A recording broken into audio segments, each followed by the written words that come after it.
Hey everyone, welcome back to Full Moon Tarot 228.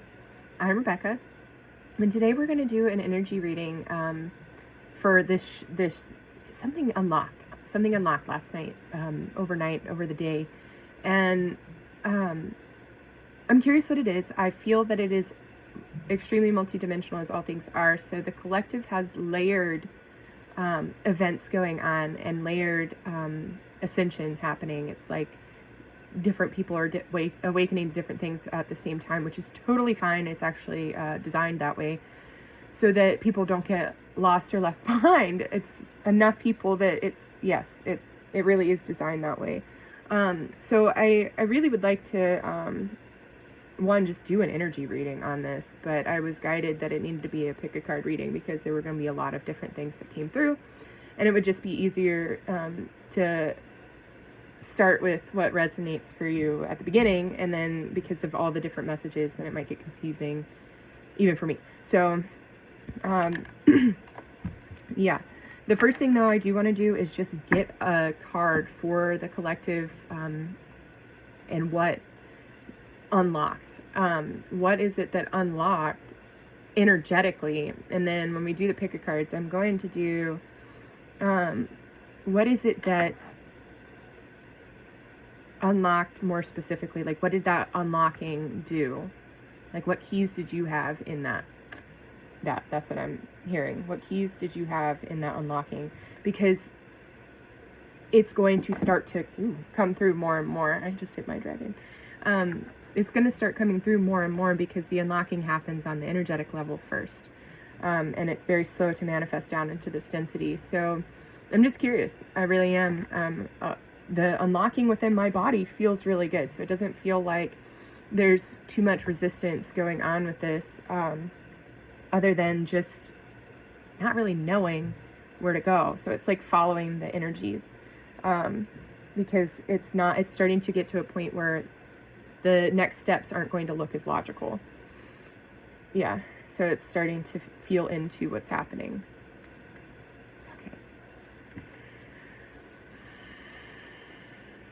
Source of infinite intelligence, divine mind of all that is.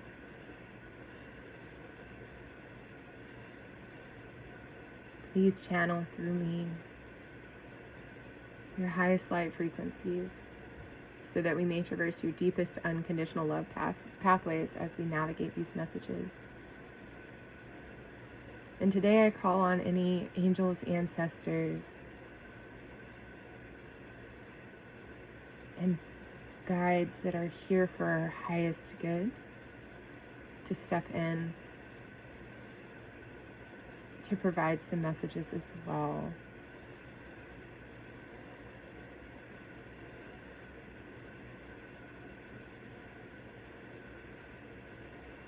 And I thank you.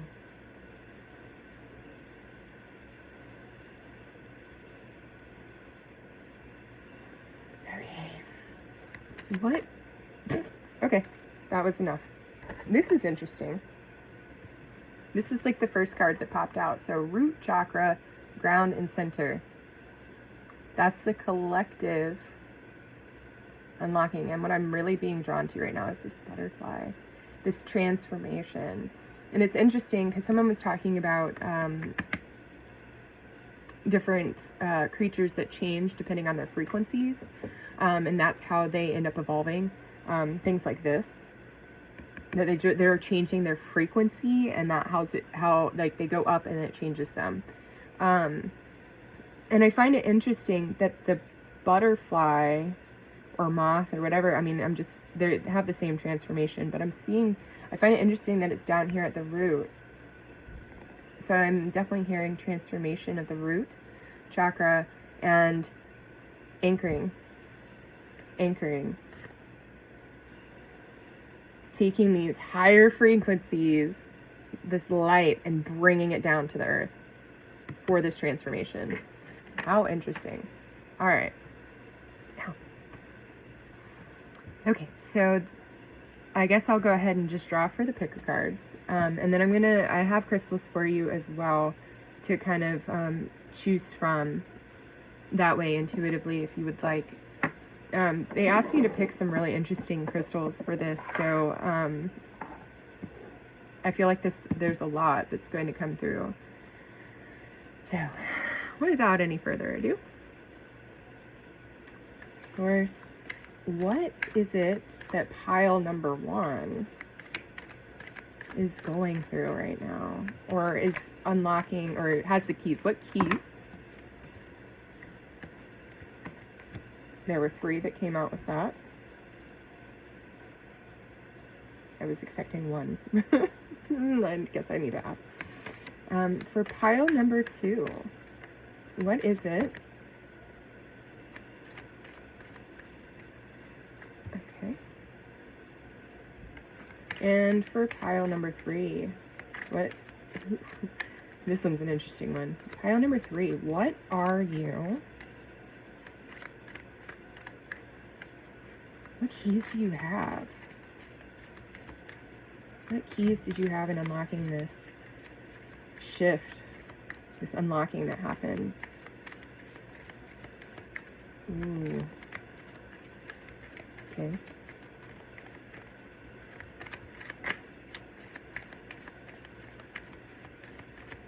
I feel like it's still shifting. How interesting. What keys? What keys? What keys?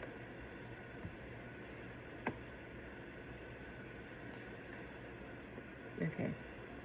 I'm just judging it because different card numbers came out for different ones. So I just, okay.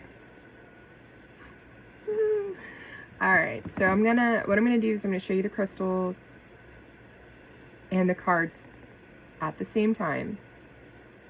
And then I will have a picture of the crystals with the cards.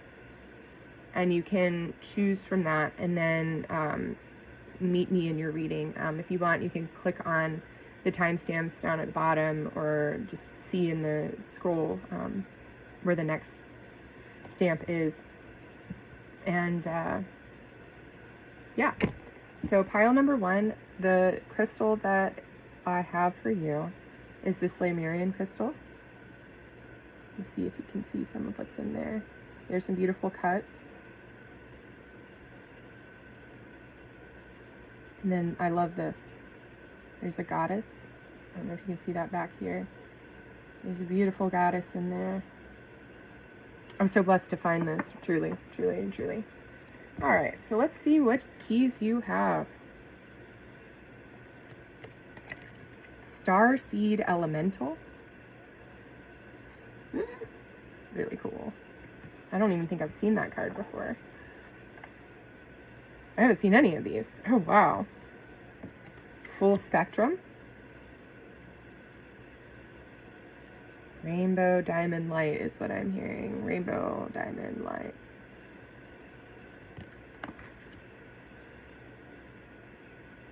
Diamond, rainbow, rainbow, diamond. However you want to say that for you. That's what I'm hearing. And Earth. Nurture Nature. Look, there's a rainbow back here too. Interesting. Oh, I can't wait to do these readings because there's definitely going to be some stuff coming through. Got a star seed, star seed, star seed. All right, so pile number 2. You have, for your crystal, this Amethyst Scepter. And I wish that it could show in a more beautiful light. Hang on. Maybe just for this moment. Okay. Ow, ow, ow, ow. Ooh, look at the rainbows in that. That was not like that when I had that light on earlier. I had to turn it off because I wanted to, like, show these, but it's hard to see. There, it's a little purple.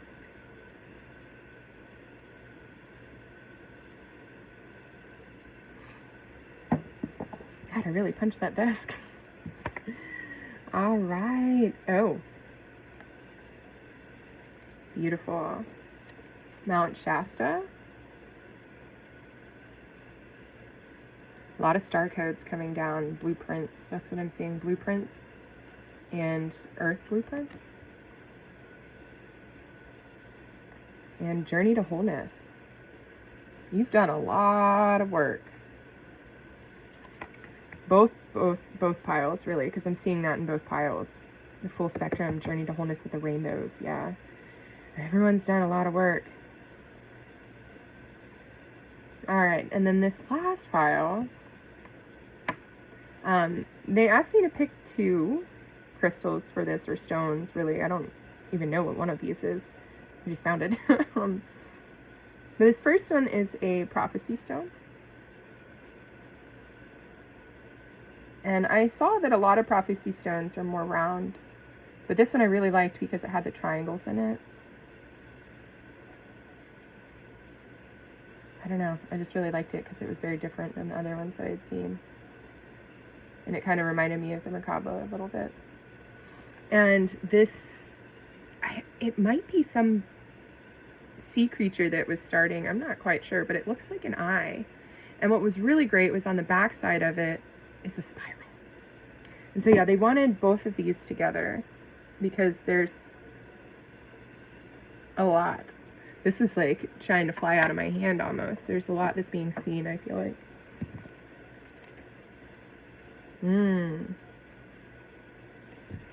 Paradigm shift. There. Yeah, and look at all these eyes. Like I said, there's something being seen here. I didn't even know the card. Yeah. Interesting. Okay. All right, so I'm going to leave a picture for you guys to look at, and then I will see you in your readings.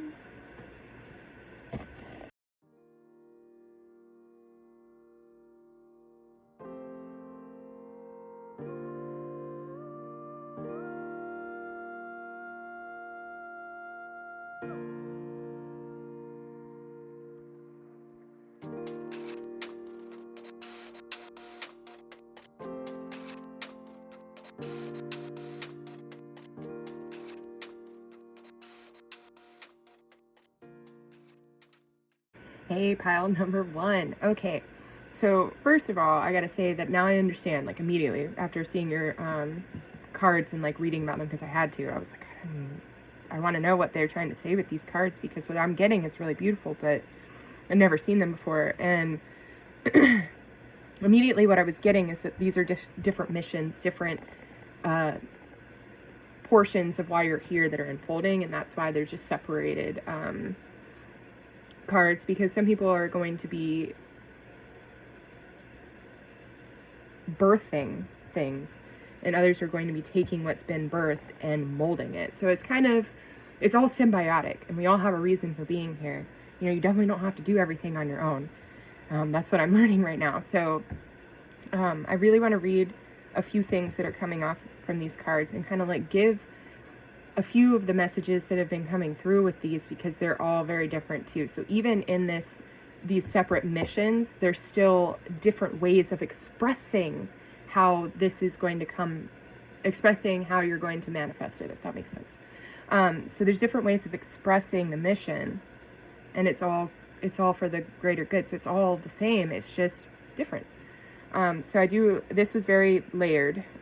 So I do want to do that. I would like to bring through those messages. So I highly encourage, as always, to just take what resonates, because some of these, like, they're very different, but they're the same. So it's like I said, it's all getting to the same purpose, but it's just going to express itself differently. Okay. So I want to start with this Starseed Elemental card, because first of all, you are ancient. With all of these cards, like just looking at them, you're ancient. And you are getting into your element, so to speak, and that's how this, like, you're starting to really bring yourself through, because you're getting into your element. And so this star seed nature is coming out, this love, this compassion, this understanding that it is going to bleed out. It's going to spread like a cancer, but a good kind, because people are going to start to see, oh, there's a different way of doing this. I can do it that way. I didn't know that. I never thought of that. And so this is really like you are coming out and you are radiating. And you're really tapping in. And I want to talk about what this card is inviting in, or because like I said before, you have keys that unlock this energy. And so that's on the energetic level, because you did something that helped unlock it, made a right choice, a righteous choice. You did something in a more preferable way, in a higher light, that shifted things. You're jumping timelines like crazy. All of us are right now. Anybody that's tapping into this channel, you're jumping timelines like crazy. With every single choice you make, you either stay on the timeline or you shift off of it and onto a higher one. Or if it's a really, really bad choice, you can shift yourself back down into a lower one. Figured that one out the hard way a few years ago. So it's all about the choices you make, and it'll change the frequency you're in, which will put you on a different timeline. And so this card is, what the first part of it is saying is children as teachers, fun, lightheartedness, joy, laughter, newly incarnated souls, the child within, maintaining an inquisitive perspective, wonder, and imagination. So there are a few things that are coming through with this card, with that like just pouring out. And I'm really glad that I read it, because I may not have grasped it. Maybe. She does have a child face, so maybe. Or he, I don't know. Star beings are all beautiful, aren't they? So this children as teachers thing, I really want to talk about that. I learned so much when trying to teach my children, which was interesting. So there's one way of doing that, listening to what it is that you're actually trying to express, not just saying no because I said so, or that's just because it's how it is. No, actually going through and trying to express why something is that way, or why, or like how it's not a big issue. Really express, it shows us, it teaches us in that moment too. The other thing with that is that these children that are coming in are more starseed energy than they are earth energy. And you could be one of these too. Okay, so if you really felt like nothing made sense in your life, you could be one of these two, where you came in with more starseed energy than earth energy. Like you just haven't incarnated on earth that many times, or even that recently. So this could be you. I'm also hearing that there is going to be inner child work coming up that will unlock more. But that key that unlocked the root chakra into grounding, centering, and anchoring, one of them is your inner child, the that portion of you that gets you into the kingdom of heaven, right? Like the lest you be like children, you will not see the kingdom of heaven. And that's because children are not limited by constructs of other human beings yet. So I'm hearing also that you have a role in this too, to nurture the children that you come across that are in your reality, even if they're not yours, especially if they're not yours, because they're not getting that frequency all the time. But to show them that it still exists is extremely important, because I didn't even have that as a child. I did not see what it is that I came here to bring here. So it was really difficult, and I really was tightly wrapped into the constructs. And it's been a journey unwrapping myself, and it's been a beautiful journey, but it's been challenging, and it's not necessary. It is not necessary. If we have the capability to express what is going on, then it is like a responsibility of ours to do that. So just loving, and even other, like adults, people just loving. That's an unconditional love, that unconditional love that children have for their parents.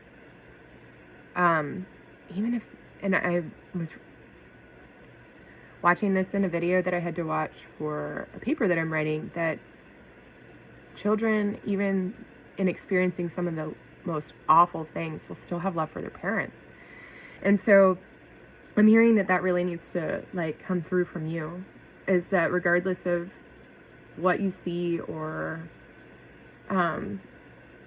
what someone's doing to you, even to continue to have that love. The other thing that I'm getting with this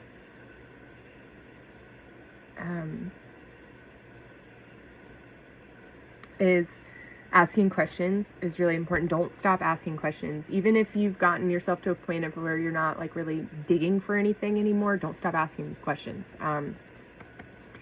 Because I channeled this a few years ago. The day you stop learning is the day you stop living and choose to exist instead. So if you can continue to ask questions about things, even if you don't want to dig for them anymore, I guarantee you that when you hit the right frequency to receive that, you will get it. Even if it's all telepathic because you saw something and it's insight, you will get the answer. So you don't really have to dig for anything if you don't want to, but keep asking and exploring. Keep asking questions and keep exploring to ask more questions. And as you explore, you'll receive answers as well. And I'll get to that in a couple more cards, the other two cards, because that's definitely in that. And the last thing that I'm pulling through with this is, and this is for a group of people within this collective, that you are about to bring into this world a very pure being. And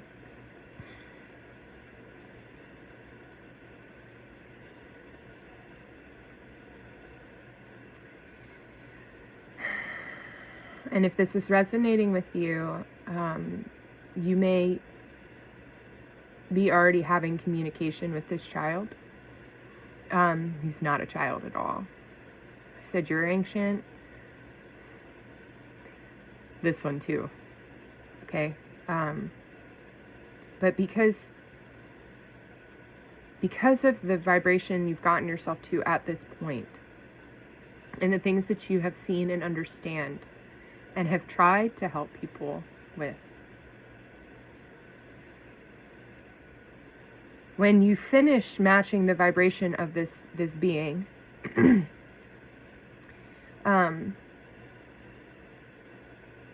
everything will have fallen into place, and you'll know this at this point. And you'll know, and I will say there's a 99.9% chance that your partner is going to know and have already had communication with this child as well. But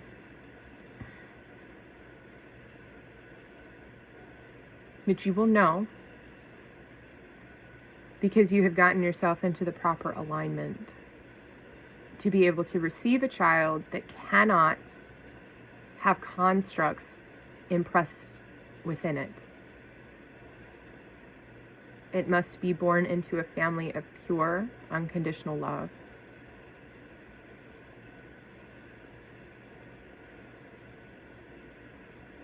Yeah. So a lot of people that are, I'm hearing this, the people that are resonating in this moment with this are definitely on a twin flame journey.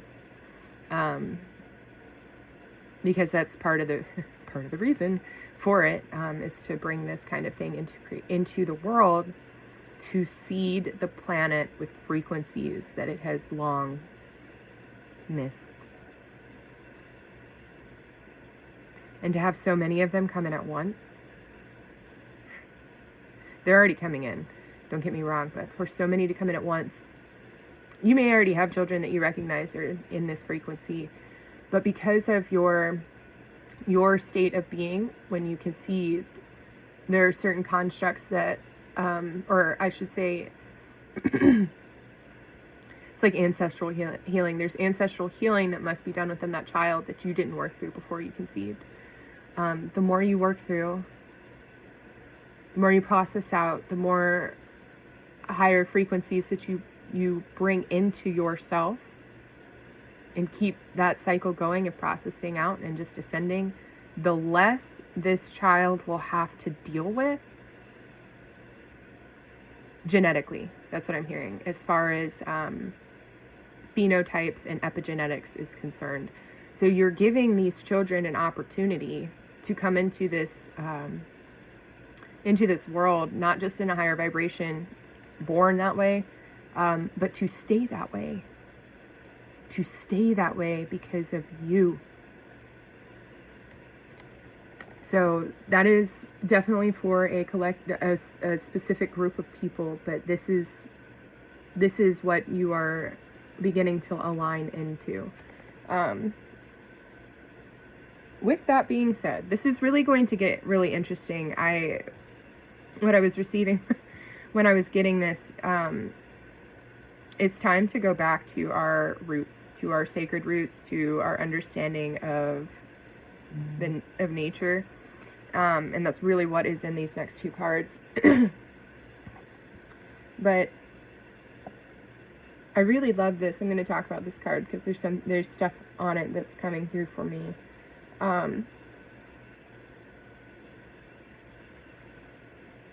I like the fact that you have two sets of wings. First of all, so it's like you have these because you can get to higher heights. I'm hearing the Mary Poppins song, "Let's Go Fly a Kite Up to the Highest Heights." Yeah. Up to the atmosphere, up where the air is clear. So you have the potential, or what you're coming into is aligning into this, reaching into the highest heights, up where the atmosphere is clear.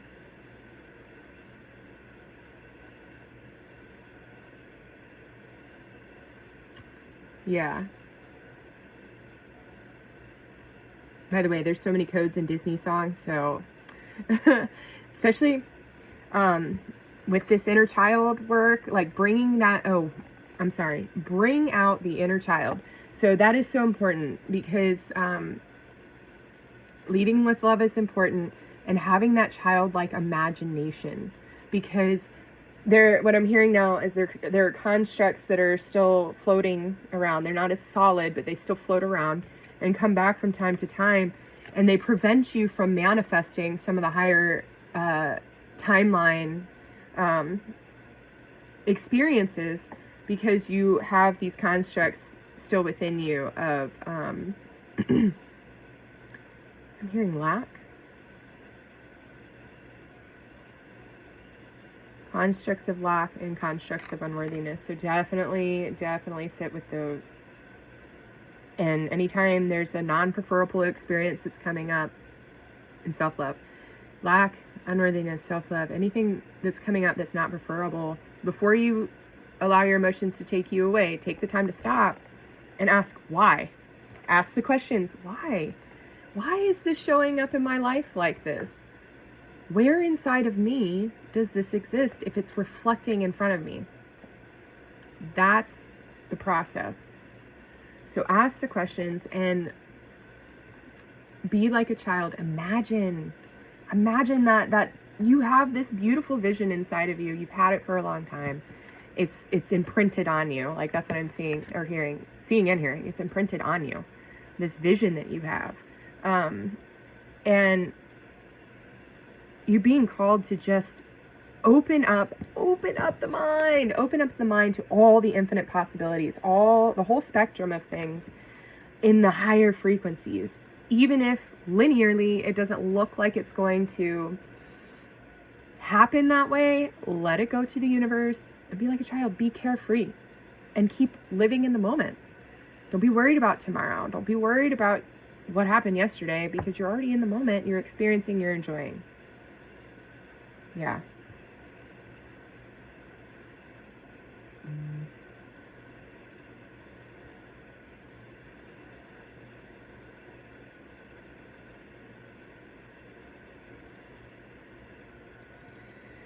Yeah, and up to the highest heights, and then here we have the Merkaba sitting on the ground. So we're coming back to the root chakra again, and it's interesting because it's radiating out into these skulls which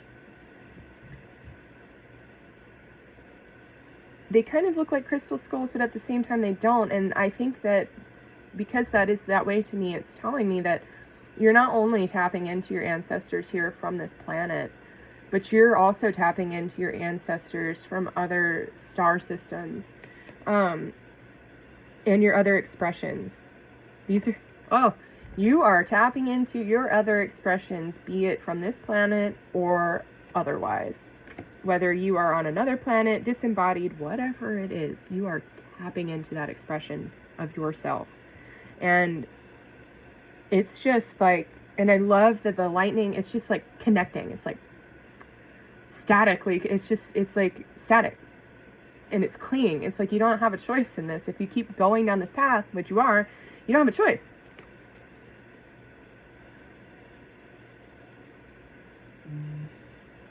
Okay, so what's inside of this book for this is creating heaven on earth by honoring the perfection of nature's cycles, going beyond the judgment of good and bad. I'm going to stop there for a second.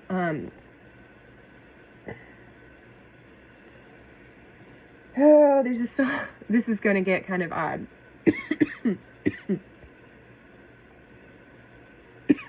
Yeah, I'm having a hard time already. 1 second.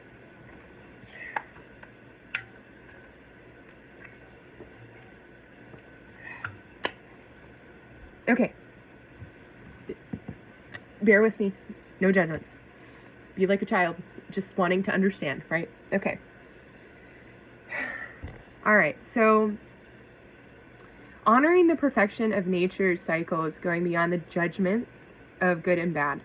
So one thing I want to talk about is the menstrual cycle. And I'm laughing because I don't know. I don't know because people, I don't know if I'm feeling somebody else's laughter. I don't know why I'm laughing. Because I don't mind talking about this. It's actually just something that needs to be talked about. There's nothing wrong with it. And there's nothing wrong with you if you're a female, or them if you're not. Part of the issues that seem to arise is because we do not honor the cycle. We don't even honor the woman. So no, like, we don't honor the cycle. We don't honor the female body. We don't. As a collective, we don't. We're working on that, but even in women today,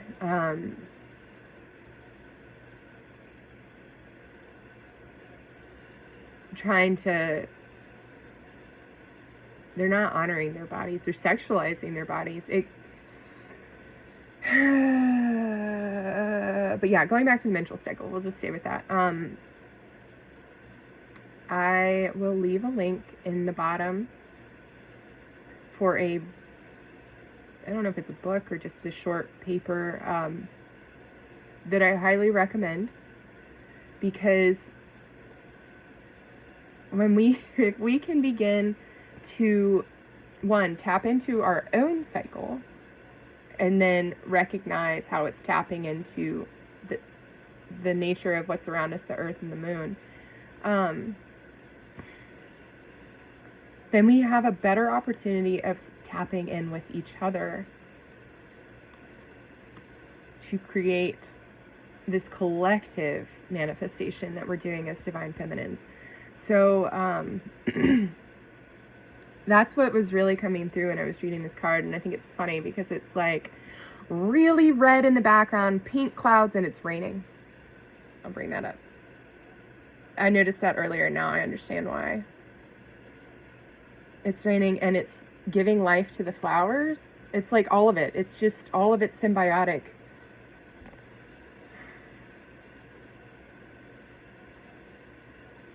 Yeah. Okay. The merging of duality, raw nature, earth wisdom, connecting to ancestors, yeah. Shadows as the fertile soil for exponential growth. I really want to talk about that. I'm sure at this point you recognize, you're here, you recognize that everything happens for a reason. By that, right, that means that nothing is wrong. And it's purely a matter of perception. And if you haven't heard it that way, now you have. It just means, like, with the merging of duality and shadows as the fertile soil for exponential growth, you recognize that life is bittersweet. Like, there is the bitter and then there's the sweet. Like, even bringing life into the world is painful and then joyful. It just is the nature of duality.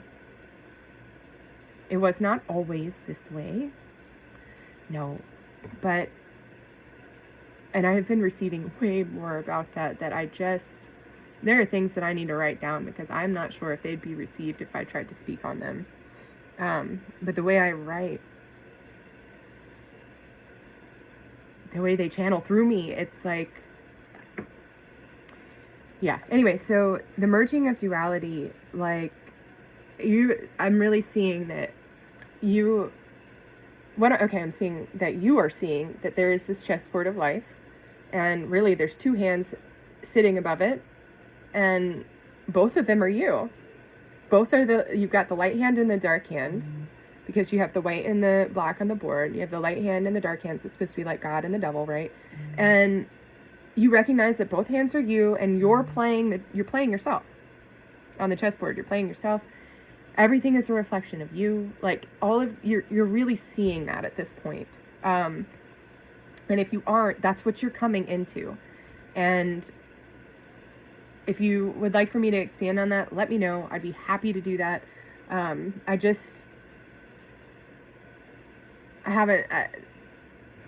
not sure yet if I am having the right.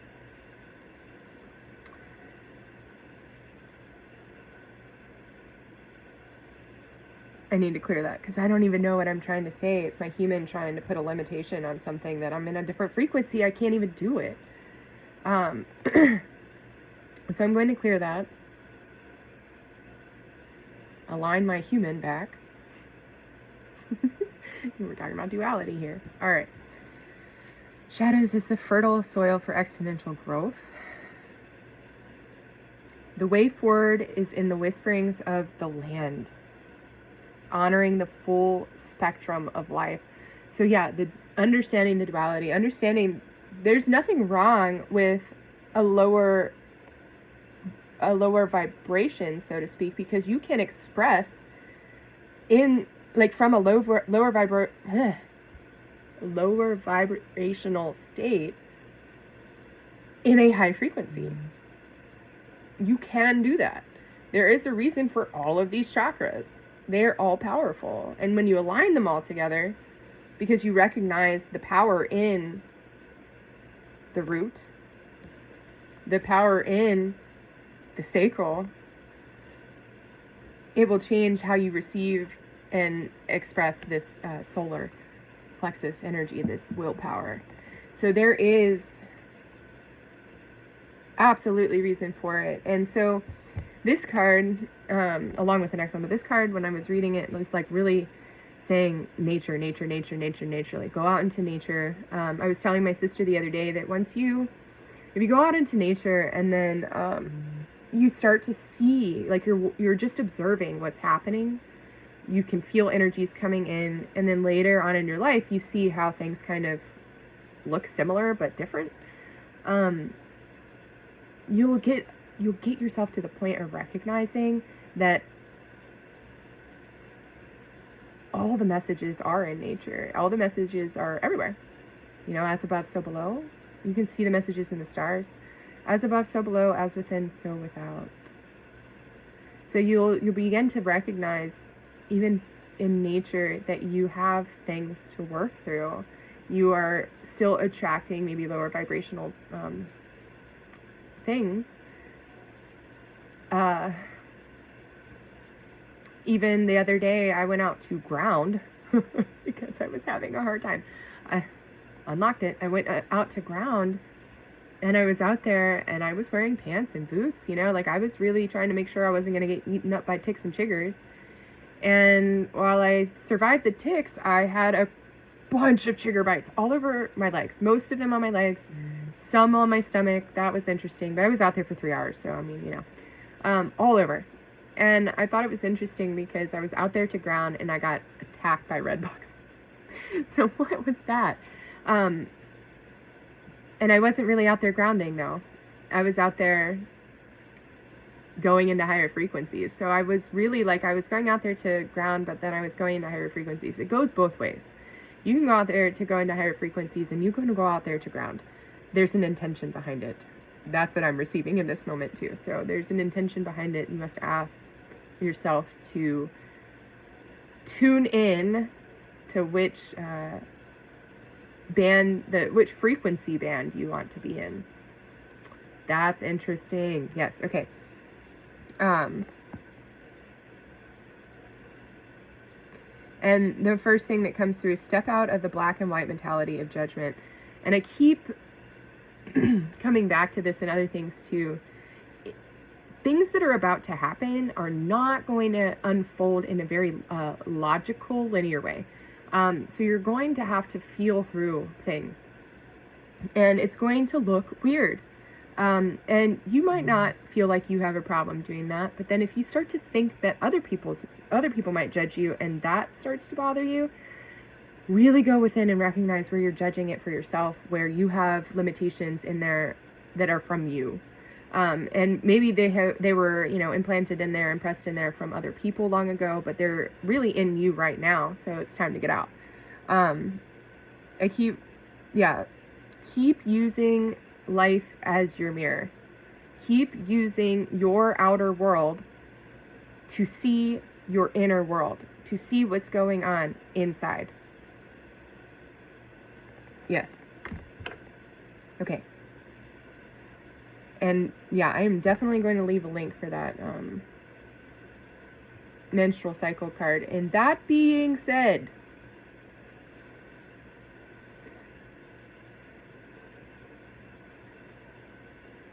gentlemen, even if you do not have a physical womb, you do have an energetic womb that sits in between here. And it goes like this. And I'm just receiving that now. Everyone has an energetic womb, and the feminine, the female, well, they're not always feminine, but the female has the physical one. And so what's really interesting is that the male then has to learn how to feel into his body, to feel when the cycle of his own body is occurring. And I don't know if it follows the same cycle. I'm curious if it follows the moon cycle or the sun cycle. That's what I'm getting through right now. As a question, keep asking questions. I'm curious how the male cycle is in comparison to the female cycle, or are they the same? If someone would like to add insight to that, that would be wonderful. All right, and so for your third card here,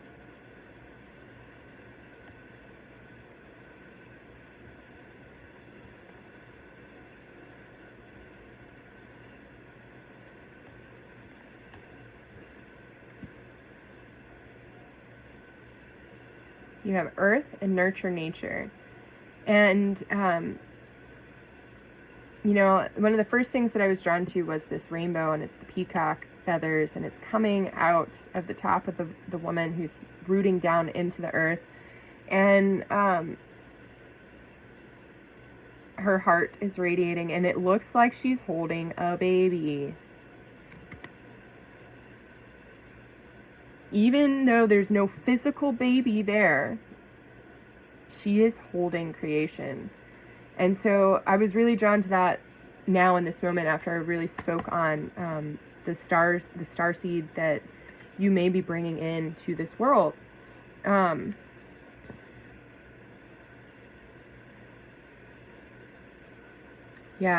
nature. And I'm hearing too, like, again, with the merging duality and recognizing, like as within, so without. you can see like the rainbows past the storms. That's what I'm hearing right now. You always could see the rainbows past the storms. So keep feeling for the rainbows, because you keep feeling for them, they will show up.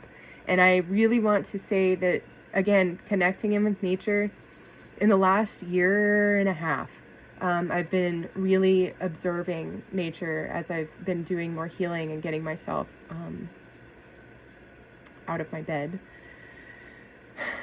Long story, I'll get to that one day. But the first thing I started to do was really tap into the weather cycles and the nature around me.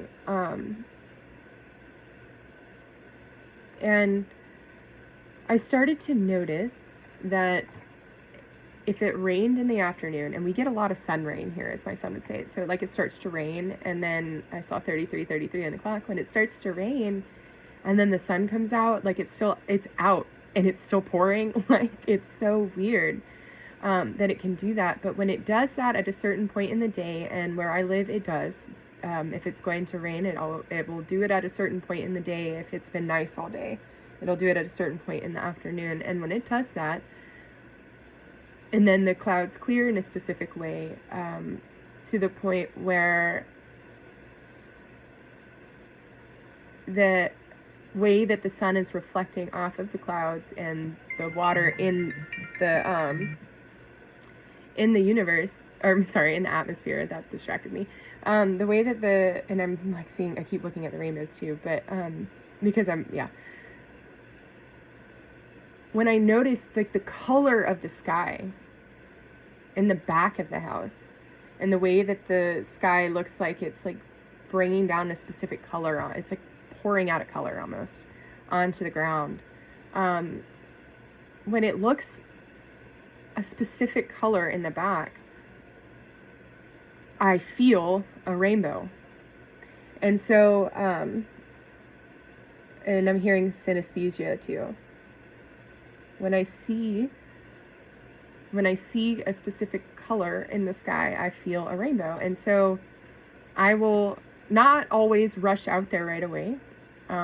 Sometimes, because I'm doing stuff, sometimes it might take me a little longer to get out there. But when I do that, eventually, when I finally feel that impulse to go, there's a rainbow. And I've taken so many pictures of so many rainbows in the last year and a half. And they began at the end of April, I remember. And I mean, to the point of double rainbows. We had a rainbow touchdown in our front yard, so I wish I had taken a picture of that. But I was worried if I left, it would be gone when I came back. So I just wanted to sit with it and be with it, and I was. And to the point where there was a triple rainbow like a couple weeks ago. And like now, like these rainbows, and just everywhere. But I could feel them. And then I would go outside and they'd be there.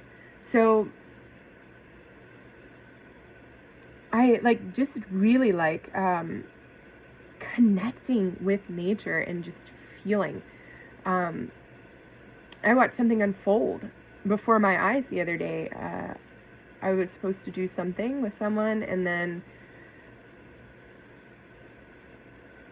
I got off the phone and went to go shower. And then as I was doing that, I saw the storm clouds rolling in. And I felt like that was telling me that what it was that was being talked about wasn't going to actually fall through the way that was being talked about, and wouldn't happen. And sure enough, that's what ended up happening. And so that always invites me to question too, what's the difference between intuition and manifestation? Because if you receive an insight, I mean, you can change that, but I mean, if it's something that's like the insight right before you get it, like, did you just manifest that quick? Like, I don't know. Anyways, that just really invites the question for me quite often. Like, what's the difference? Is there one? Is it all just coming into alignment and feeling where things are not aligned? I have no, like these so many questions about life. And the more you ask, the more you receive, even if it's not that the answer you were looking for.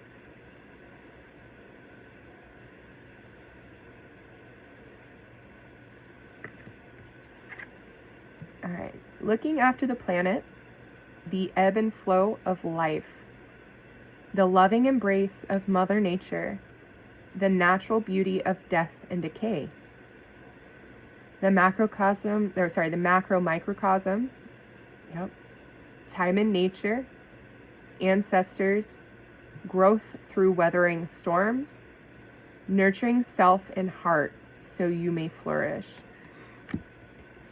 Yeah. Self-love came through earlier.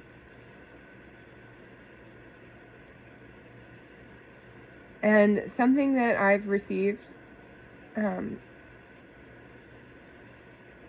is having space for your heart, making sure you are holding space for your heart,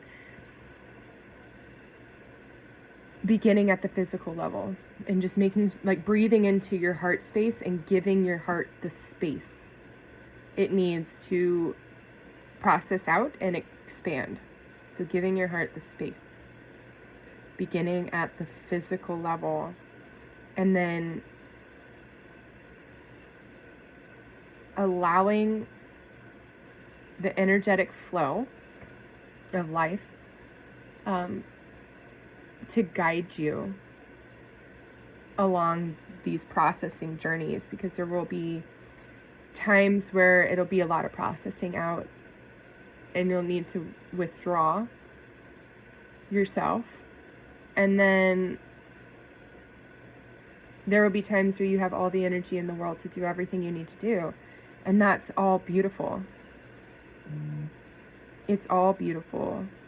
Allowing your reality to crash down around you, and then picking up the pieces that you want to keep, and then cleaning up the rest, and then rebuilding the reality. They don't all happen all at once. Rome wasn't built in a day, and it's a process, and you got to trust the process. And the tortoise and the hare, right? Like, slow and steady wins the race. The hare lost because he knew he could do it faster than the turtle. And so the arrogance of the ego is what got him sidetracked into doing all these things that weren't actually helping him meet the end goal. Was taking away from that, and that's those distractions.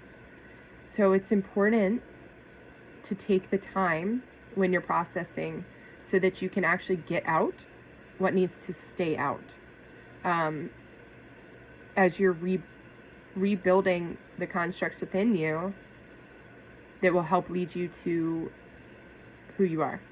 And there will be many of those times where you're breaking down a reality and rebuilding it, because, I mean, it's your reality, and my reality is not your reality. And so you crashing down, or your reality crashing down around you, doesn't really mean that somebody else's is happening for them, even if they receive the same information. So it's a beautiful process of allowance, allowing what needs to come through and shake you up, and allowing it to really, like, I'm seeing a hurricane, just like spiral around you, and loosen up some stuff that needs to get out anyways. And yeah, so just honoring those cycles, and there are hurricanes, it looks like on here, and just honoring those cycles that the earth even goes through. I'm also hearing that you're very connected to the blueprint with Gaia, and and going into nature and learning the cycles and receiving the messages, while trusting the process of how it unfolds, is going to help with this, with unlocking and uncovering and unlocking the Earth's energetic grid that really wanted to come out. So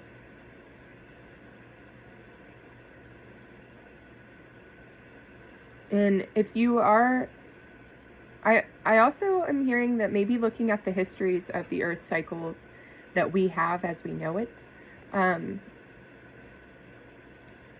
weather, and I'm talking about like going all the way back to like the beginning of life on earth and the different cycles that earth has seen,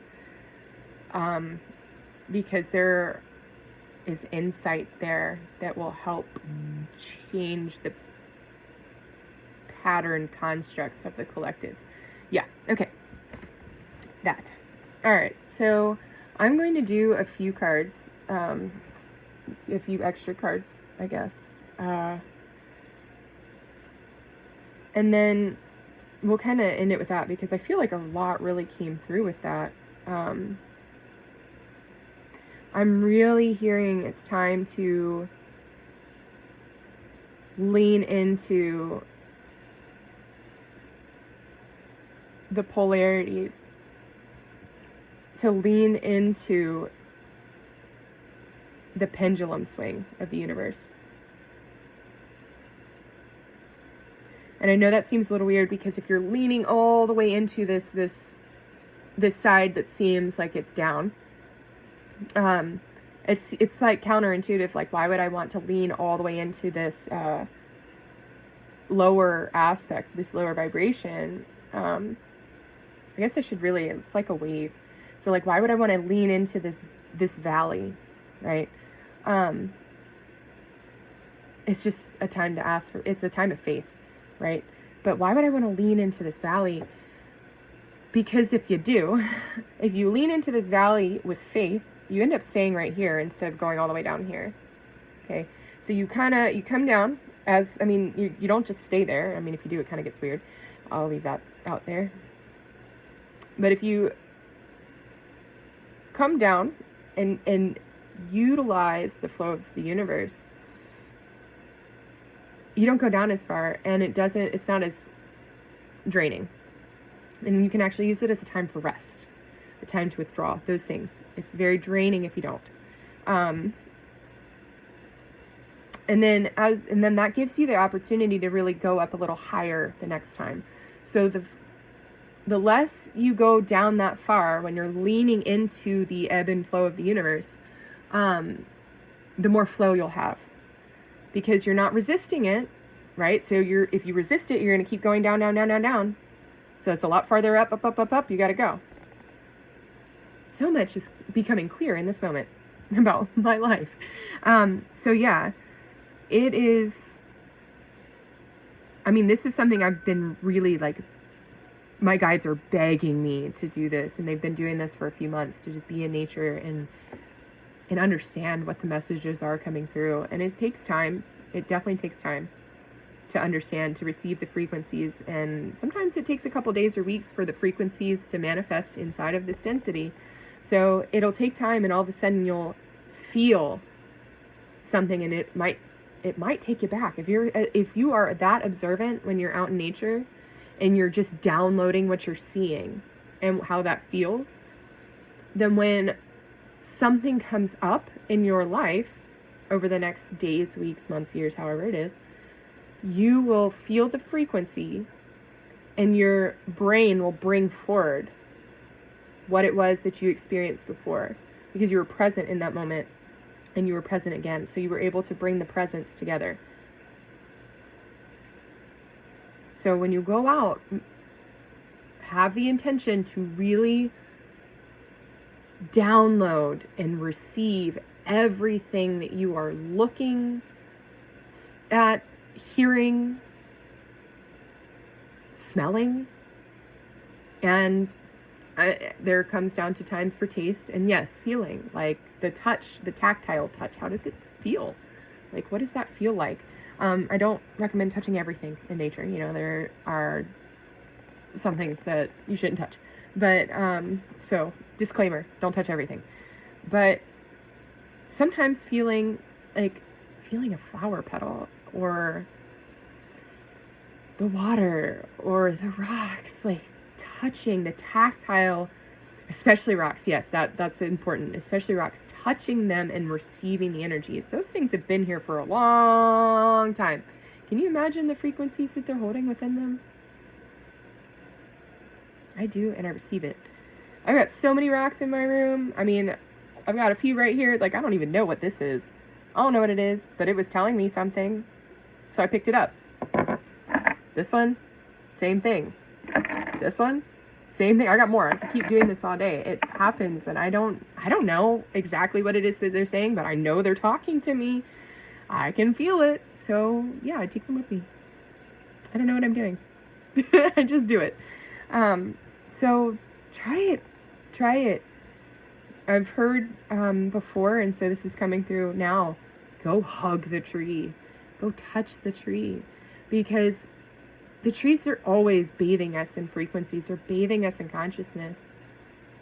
Also, if you need to communicate something from one part of the world to the other, I'm hearing this too, because you will connect in, like you're just, rooted, and the roots connect. If you haven't seen Avatar, like this is exactly like that planet in that movie.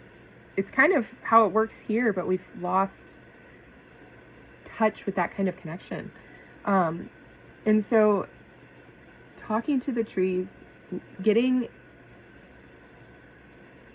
into that known state with each other, and then asking them to communicate messages to other areas of the world, you can really like change frequencies like that. That's what I've heard.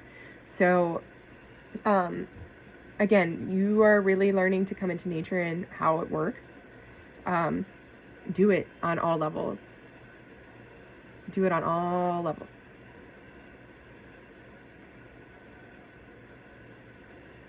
Learn the cycles and understand that you are really just a living earth.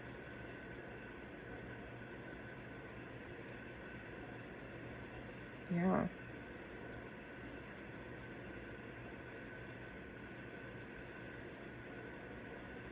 Okay. I definitely want to do these cards. I'm just going to pull a few tarot cards to see.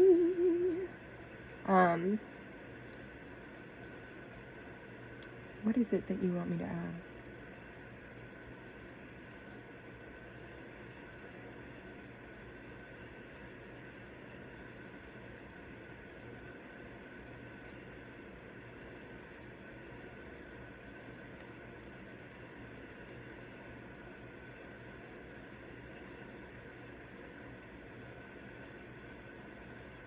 Okay.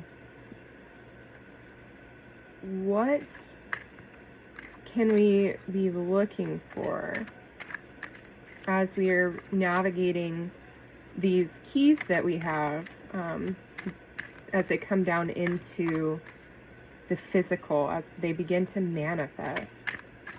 What are we going to be looking at? What are we looking at? What kind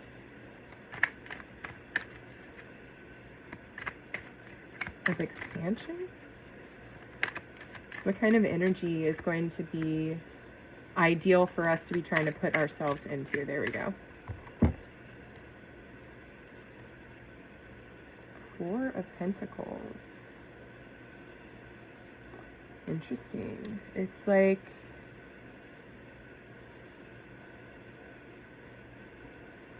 a dragon looting.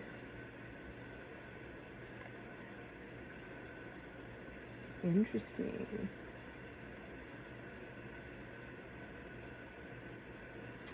So financial stability. I love how there's like dragons all up here too. But it's like, I guess it's not a dragon looting, but a dragon bringing loot. And look, there's so much in this card. There's so much in this card. And I always love that there's water here. Like, and there's so many stars in this card too. Starseed. So many stars. Just hiding. Like, this one's just like randomly right there. You can see that. I don't even think you can see it. But anyways, there's a little star right there. There's obviously the star from the pentacle here. There's another one. Or did I just see that? Up in here. all this light shed, like just shining, multiple lights. It's like all coming from one. Yeah, you're getting all kinds of light. You are being protected. That's what I'm hearing. You are being protected on so many different angles. You're being protected. And so the energy that you're being invited to step into is this energy of financial security. This energy of getting yourself, your abundance frequencies into alignment. Breaking down those last few constructs that are keeping you from receiving your blessings that have been just like piling up, because you have, again, this unworthiness, this state of like lack and needing more self-love. So it's just like they're really asking you to let go of these constructs and just be in that abundant frequency. Even if you don't have a lot of money right now, if you're being guided to get something, do it, because it is going to lead you to something else. So really sit with the guidance, okay? Because there's, money comes with a lot of different frequencies, okay? Sit with the guidance and know, like, okay, is this really what I need to be doing right now? And if you know that that's really what you need to be doing right now, then you won't have misalignments with abundance, because you'll embody that. Hang on.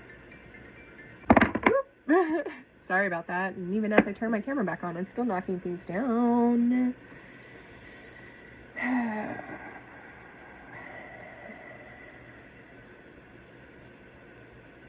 So yeah, you are being protected, like I said, on all angles, and getting rid of all of these constructs and just following the impulses. That's so important, is following the impulses.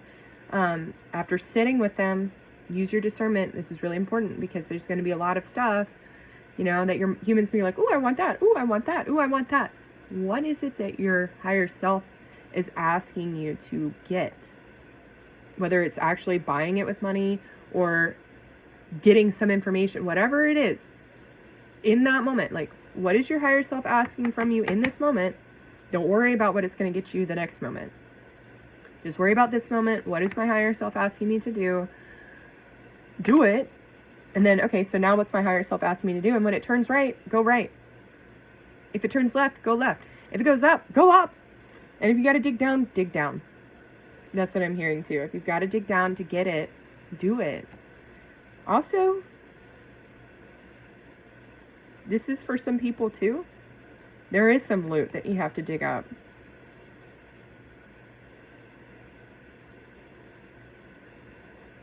Or there will be some loot that you will dig up.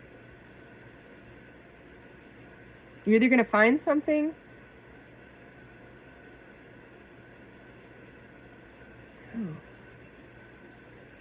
go into nature.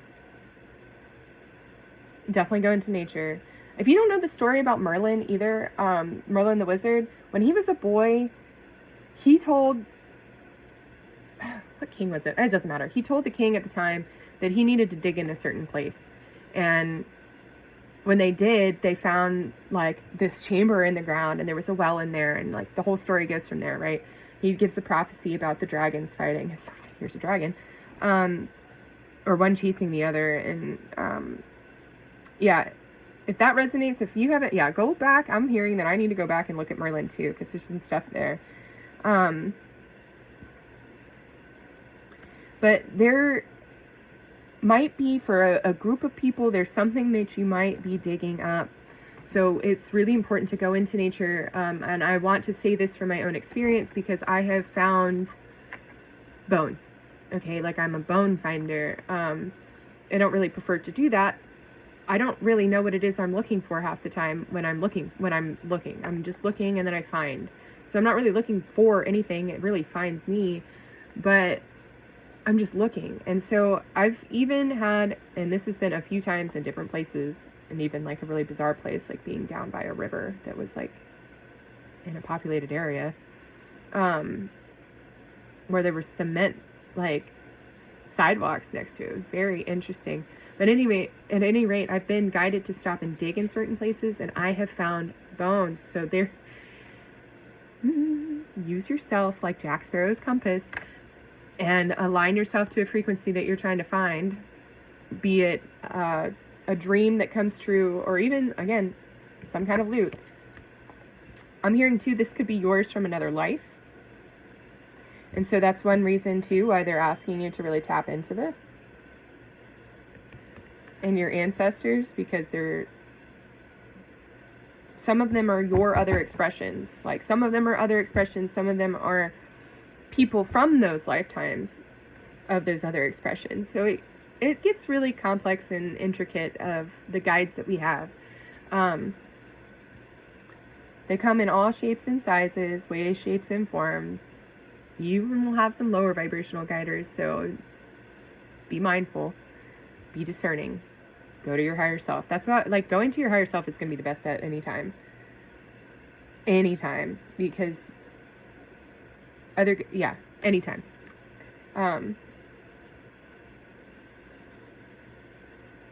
Go into nature, learn what it's trying to tell you.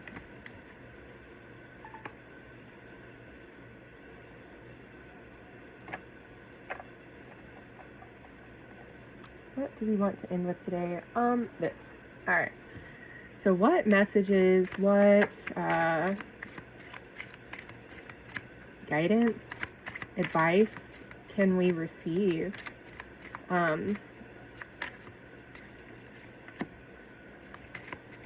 about really navigating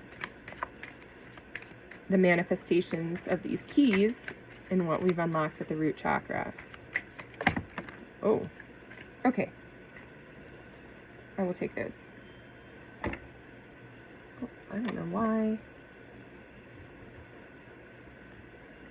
I never really pull from the bottom of the deck or look at the bottom of the deck unless it's jumping at me, and this one did. So when I put it down, it somehow it got stuck to my finger while the other, I can't explain it to you because it's on the bottom. Believe in yourself. Unleash your inner unicorn. Find the magic that's in you. She's got a halo. Butterflies, the transformation, it really comes right back to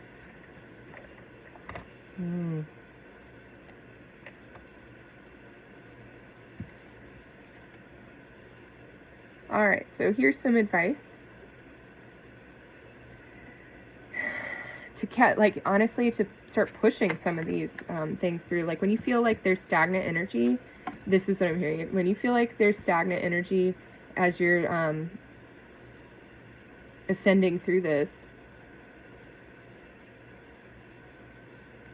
perform a random act of kindness, and that will get things moving in a positive direction as well. Set all intentions with heart and soul. This is extremely important because I was talking to someone about this last night, about the law of attraction and how it is designed to work most efficiently. And it comes from the intention behind the things that you do. If you are intending things for yourself, you'll get them. But if you start intending things from the universe, like what the universe, what's already set up for you, you'll attract in what's already set up for you. It's really, you are attracting things in, but really what you're doing in order to receive those things is putting yourself in a different frequency, the frequency of that which receives that. And so manifesting from the highest light for the highest good instead of for your good is really important. And this is something I feel like you understand too already. Excuse me.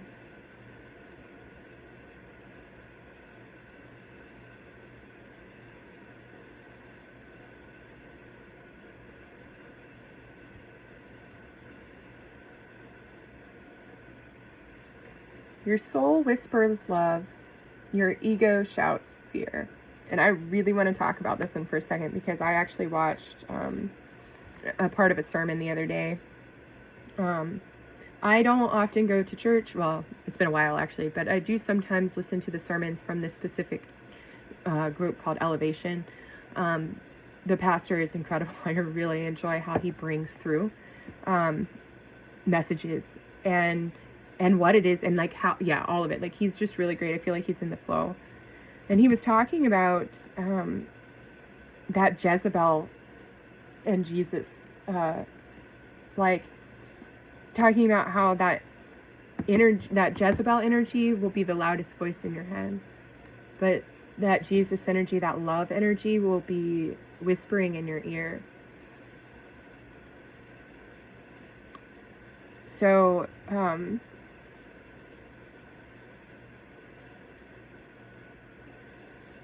it's important to go within to get yourself out of your mind when it starts to seem too loud.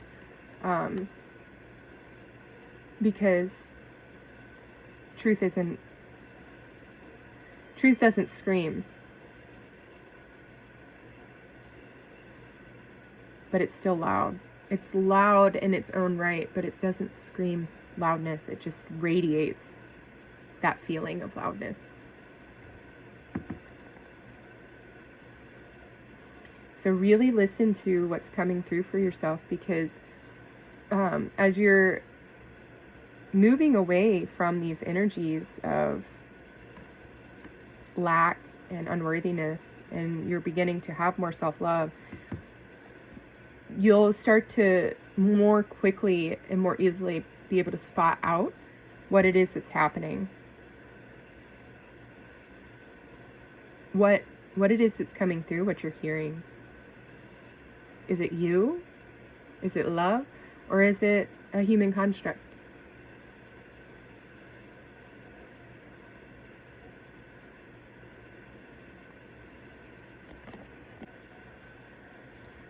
It's been a day. Okay, so you have a few more messages of encouragement and advice. Pile number 1. Been a really cool reading. This one, journal it out, write how you feel. So with this one, I'm getting quite a few things. One of the things that I'm hearing is that you're receiving a lot of messages, and sometimes they can get a little jumbled in the mind. So writing, like automatic writing, will help those things come out in a little bit more clear way.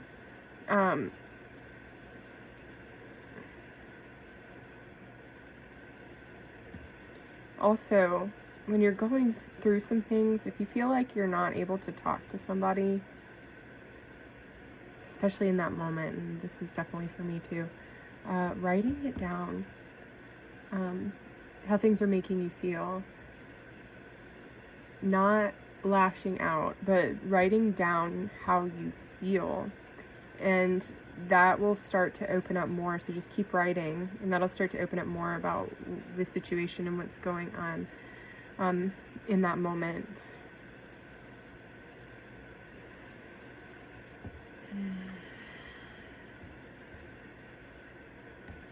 Step out of your comfort zone and try something new. I feel this 100%.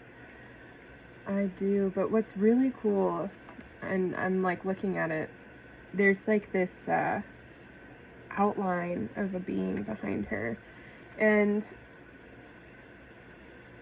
it's like letting you know, like, you're being overshadowed by your higher self, almost like you are being protected, like all the way around, and celebrated, protected and celebrated. So try something new. Try something a little bit different.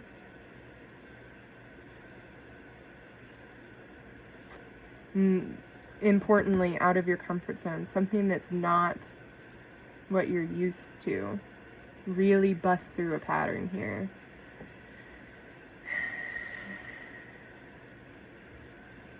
Embrace your inner divine God or goddess. And I'm being really drawn to these crystals right now, which is interesting. I really felt like this Lemurian crystal was like coming through hard in this reading with the starseed elemental. And these crystals, like memory, remembering.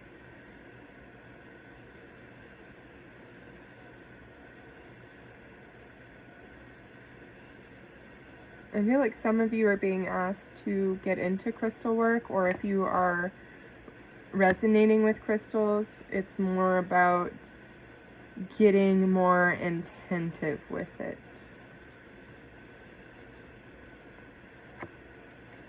And then outside of that, like just embracing who you are, what's trying to come through, the memory. Like this is also like the Akash. Your memory, your soul blueprint.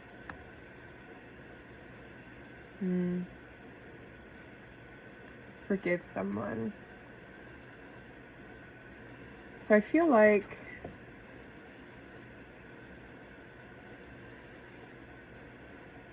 so it's interesting. When I said that, like when things are stagnant, and it's interesting because this is a bright card. When things are stagnant and it feels like they're not moving, perform an act of kindness. But when things are feeling dark, when things are feeling sad or low, even if you're not sad or low, if you're feeling the energies of the universe, right? If it's got this up and this down,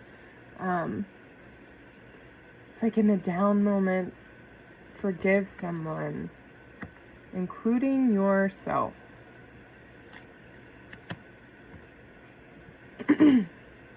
Yeah.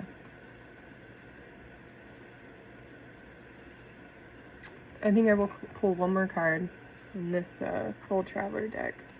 And then, yeah, I think that Source, what message do you have for us to close? What message for pile number 1 with this starseed elemental energy? This full spectrum of alignment and full spectrum of vibration, I'll say. Like you have the potential, the capability to really vibrate at any vibration you choose, always maintaining a high frequency. What do you have for us? What closing message do you have for pile number 1?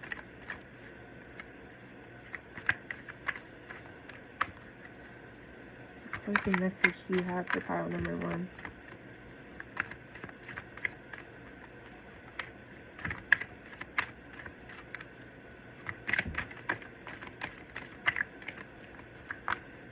Some of these cards are kind of sticky, so it's like there must be something hiding.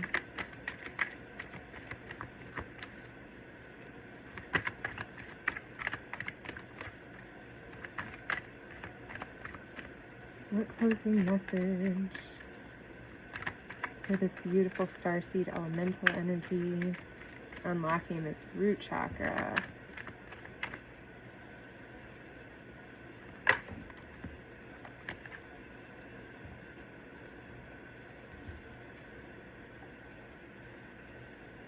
Navigating by the stars. Follow your bliss. Follow your bliss and surrender to the journey. Release control. And look, more like going into the stars almost.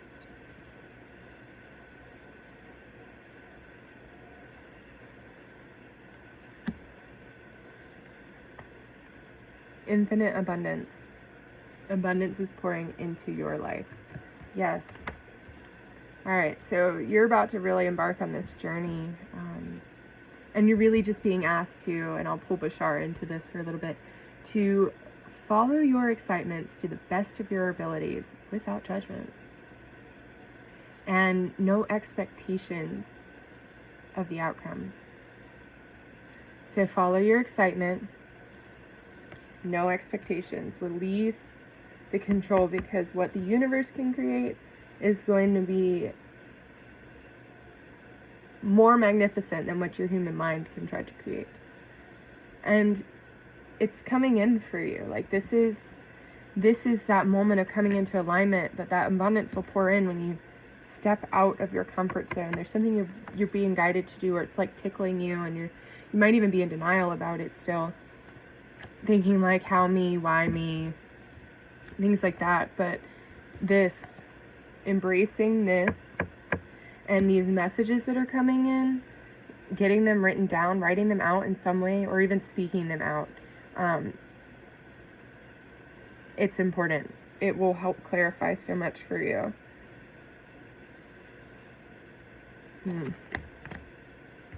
Yeah. All right, pile number 1. This has been a really cool reading, and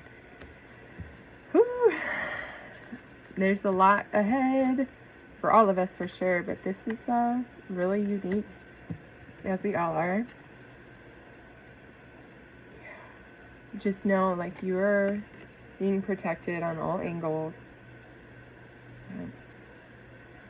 Protected on all angles, and your abundance is coming. So just step out of that comfort zone and get it, because it's there waiting for you to step into that frequency. It's been there the whole time. It's waiting for you whenever you're ready. No rush. There's never any rush, but whenever you're ready. All right. Well, until next time. Hi, pile number 2. You are in for a treat. I can already hear some of what's coming out. I haven't really looked at the cards too much.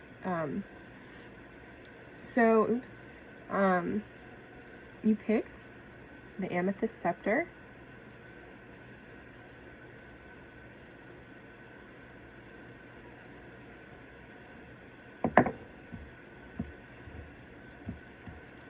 So Mount Shasta, there's a lot coming through, especially like the way these codes are coming down. I'm hearing there's a lot of Arcturian,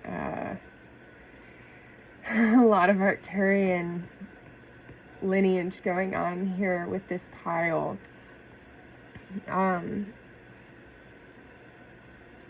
But not only that, your entire star family is reaching out to you. This goes back farther than even planets that we have names for or even known about. So you might be receiving some things that you're not really understanding, because you're really tapping into aspects of yourself that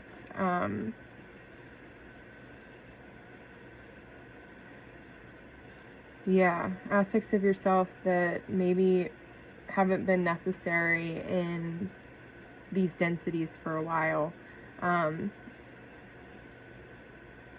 Like, these are really much higher frequencies coming through.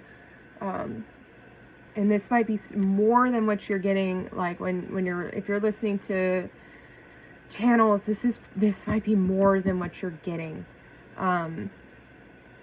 from the channel. Like, you might be getting so much more on top of what they're even talking about, and nobody's talking about it, and that's totally fine.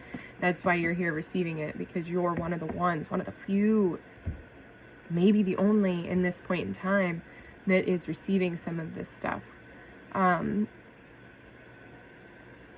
And I'm really looking at the energetic grid, and it's like the activations of it. So you might have a connection to their energy grid, the Earth's energy grid. And sacred geometry, numbers.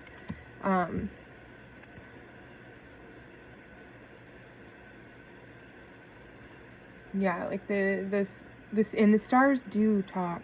The stars do talk. I'm also hearing that if you're not outside at night, it might be time. It might be time to start paying attention to what's going on in the sky at night. You will see some really cool things, let me tell you. And I mean, beyond just like seeing a shooting star or a plane in the sky, it's more than that. You will start to see some really cool things if you take the time to just sit and observe. And also, like, I gained a lot. I gained a lot by listening to what, like, was calling out to me and looking up at it, and then looking up what the constellation and the star in particular was, and looking up the histories and the etymology of it, because I was receiving so much in that. So I highly recommend that. And yeah, I'm definitely hearing like it's time to spend time under the stars. It's time to spend time under the stars. Also, that it's time to sit in your shadows so that you can understand what they are instead of running from them. And some of these might be very deep. But they want you to know that even if you go into the deepest space where it's dark, you will still have these guiding lights that will bring you home. Although it kind of goes both ways. Because, I mean, really home is this way, but in the darkness, like, of it all, there will be lights that will bring you back into yourself. Guiding lights, yeah. So it's okay. It's safe. It is safe to do that. And it is. It is safe. And just remember that you're loved no matter what. No matter what that darkness is bringing up, you are loved. And you will, as you're doing that, this is this journey to wholeness.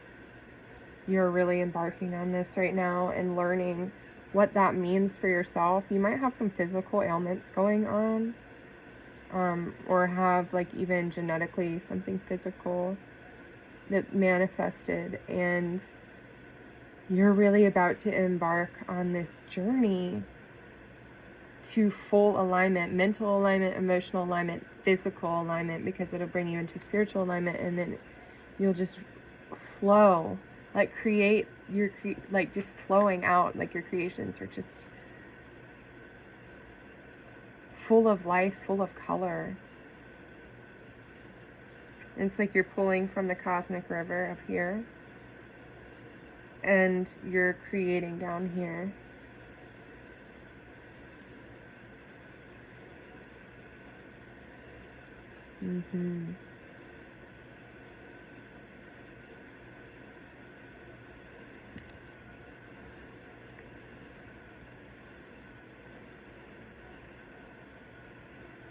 Yeah, and even with this card, it's coming through like your star family is trying to connect with you.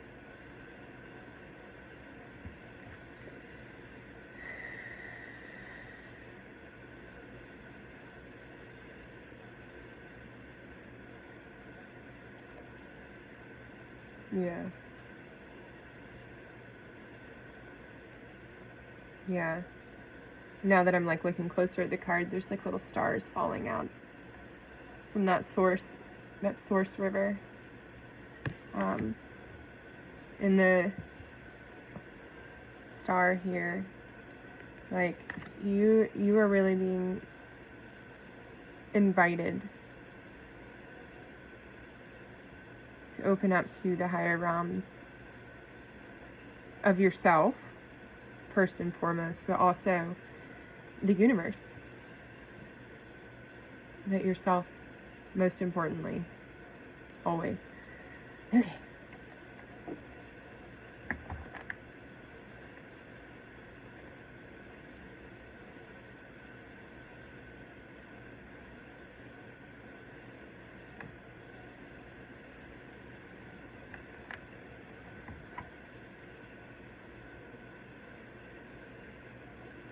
What kind of energies do we expect to see around, or I'm sorry, what kind of energies should we be looking to put ourselves in? Okay.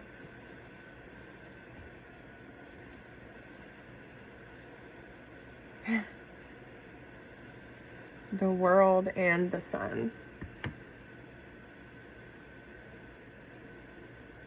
I like how the light's coming through on this card that's like radiating light. I didn't even think about that as I put them up this way. The world and the sun.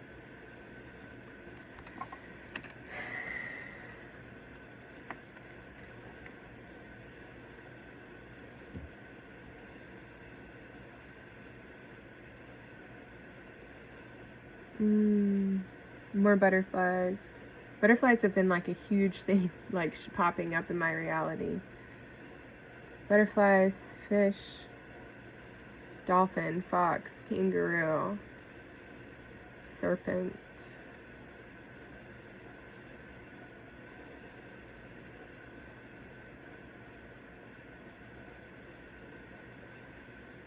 Yeah. I don't even know what that is.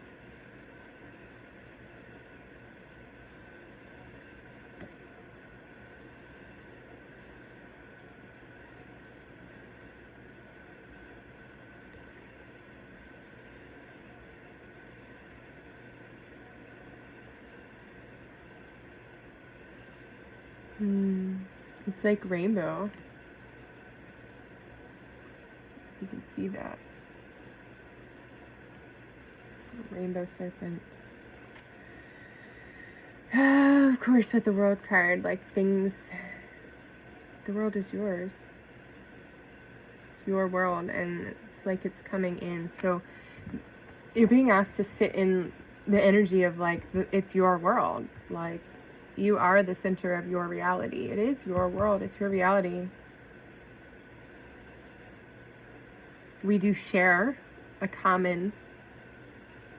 collective reality together, but we still have our own individual realities as well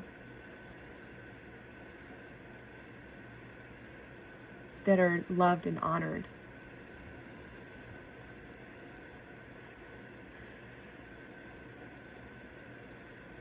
I love that the sun card has, I mean, of course it's the lion, but I just,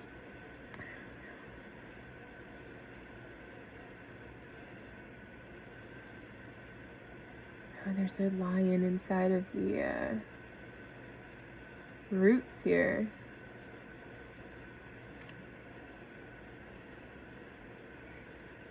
Can you even see that? I don't know.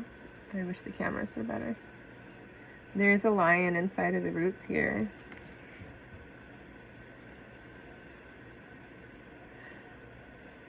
And you need courage, of course. Courage for this, because it's like you're uprooting yourself. You're like bringing yourself down, up from this density, and like you've cut off the roots from where they are. And here you are, standing on top and just radiating like you are the sun. It takes so much courage to like dig down, to sit in that darkness.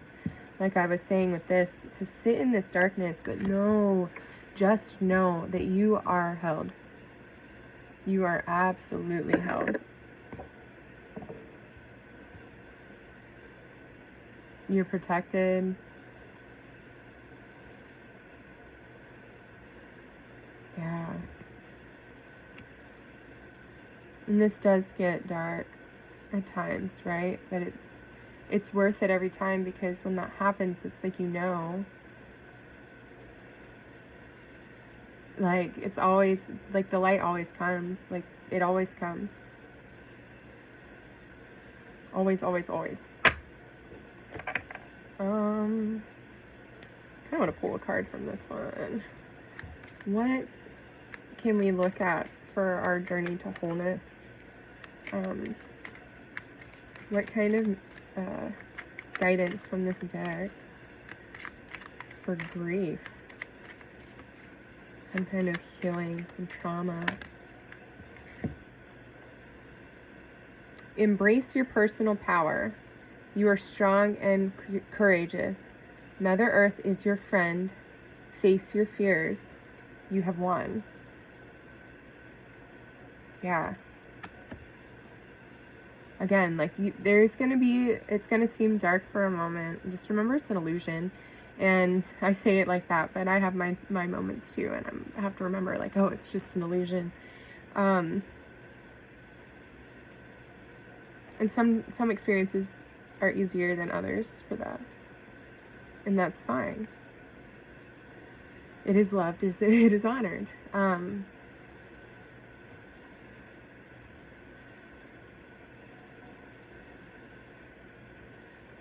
13:33 on the clock.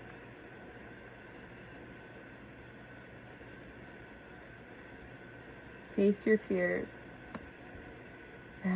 FDR. The only thing to fear is fear itself. Fear is debilitating. It's paralyzing. It'll leave you sometimes doing nothing instead of even reacting or responding. It'll put constructs in your mind in ways that your dreams will just run away with. So yeah, it's not, don't be afraid when you go into this. Like, look the monsters dead in the eye, like right in the eye, and smile and know, one, you are held, and two, it's all an illusion. All of it. You might be having nightmares or bad dreams too, and again, it's they've got messages in them. It's all an illusion. And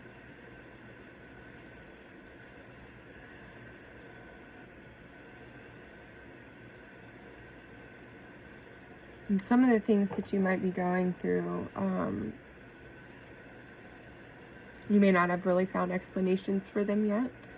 So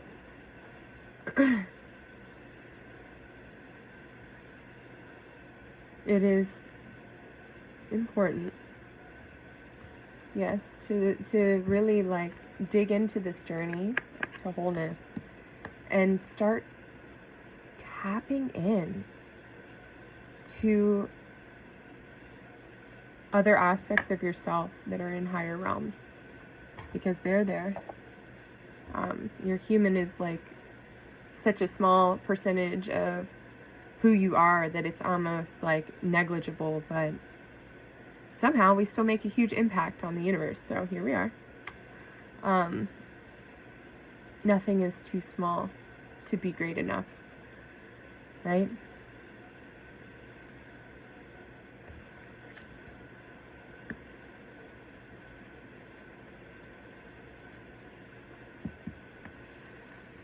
I feel like we need some activations for this deck.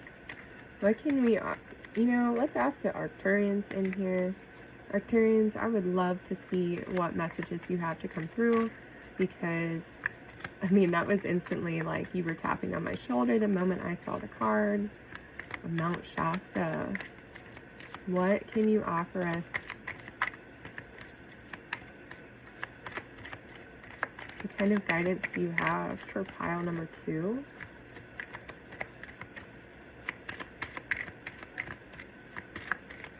What guidance? No, they're playing around.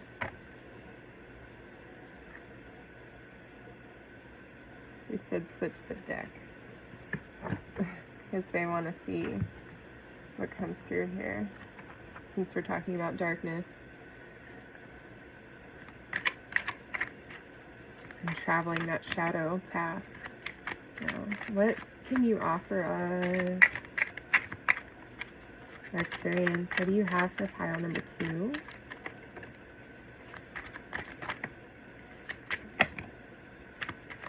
Any more?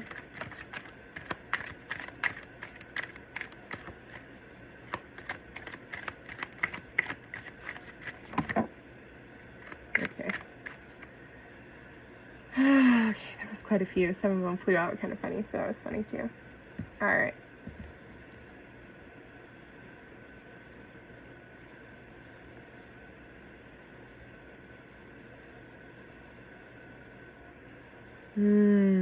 Beautiful. Voices. With a tug at the gut, feel them romance your very breath. Listen to the gentle flickering within your eyes, for this is where they guide.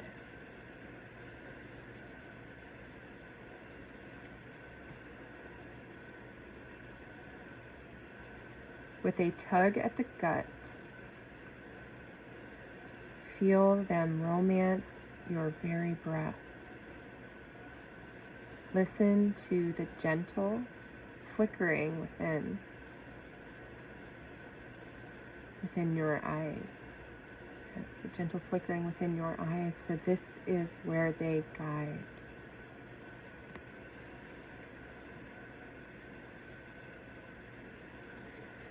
Yes.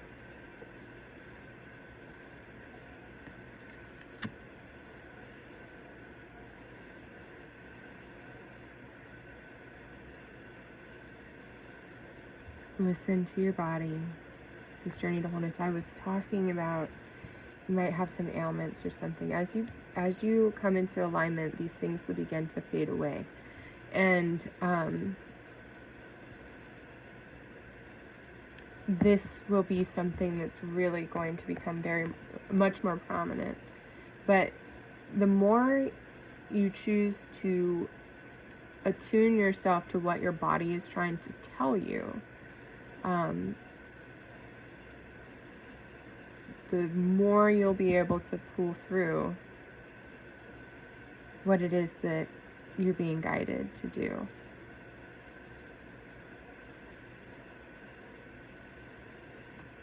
And so you'll feel it. You'll feel it.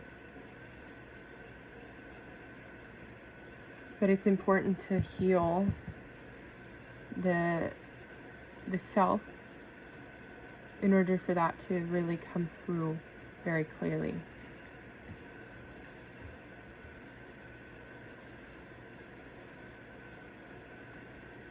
Okay, sorry about that. So what's interesting is what came out with Voices was All Hallows Eve. Call upon the voices that stir your senses through the night. Cast an unforgiven howl as you stomp your might through the ground.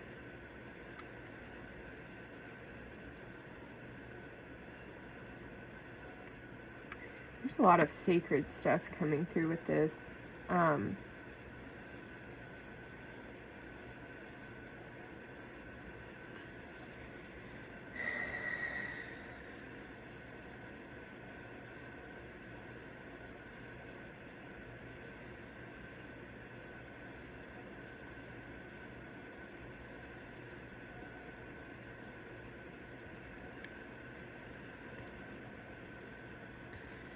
Yeah, I don't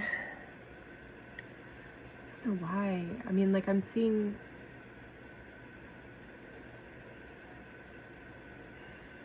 so much with this.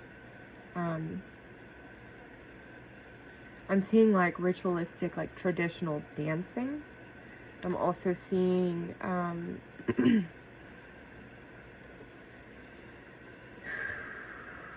anger being channeled out this way. Stomp your might through the ground. Cast an unforgiven howl. Yeah, it's like a release for anger with intention. With intention, it's a release for anger. Yeah. Call upon the voices that stir your senses through the night. Yeah. Your star family is tickling me in my ear. Your star family is really reaching out for you.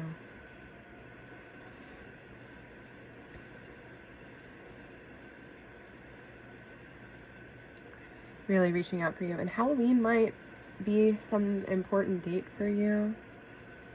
I'm hearing Samhain as well. The thinning of the veil, a lot of different things, but it's Samhain. So if you are You probably have some Celtic roots, and I say that not just genetically, but akashically. So there might be some activations that you can receive by, something just moved behind me, by looking into the Celtic practices. Mother Earth is your friend. Yeah. Let go of that anger. She's saying, take it and put it into me so that I can use it.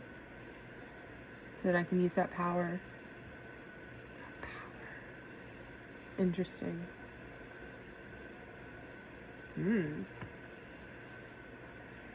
Candle magic. Speak your breath into its velvet.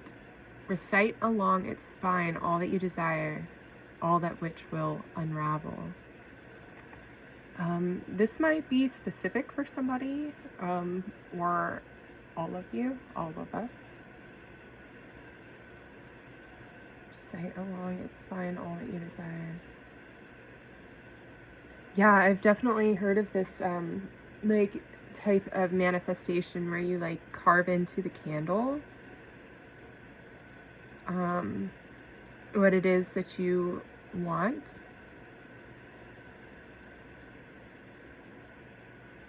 And then you burn it down.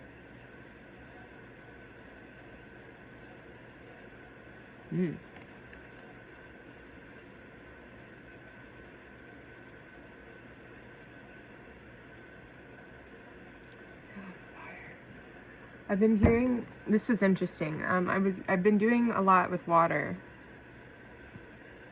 But earlier today I heard something about all the elements being important, and heard it here, and that there's something that can be utilized with all of them. It's like fire power. Interesting.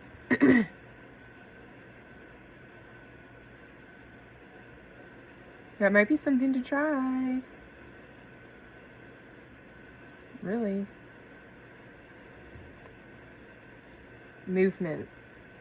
Inspiration is drawn to motion.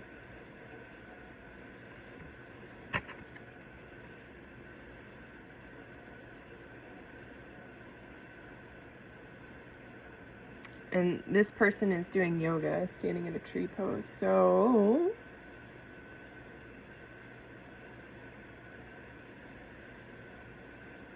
this could be something too. Yeah, I'm getting a lot about sacred practices in this journey to wholeness. This is interesting. Yoga, dancing, walking,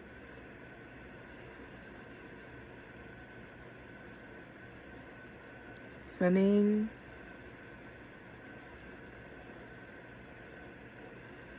I'm hearing even writing, painting, playing music, all of that is movement. Singing. Yeah. But if you're lacking inspiration, right? Move. If you don't know what you want to move to, just start moving. Start walking. At least. Movement. Just keep moving. Just keep moving. Dory, just keep swimming. Just keep swimming. Yeah. Just keep moving.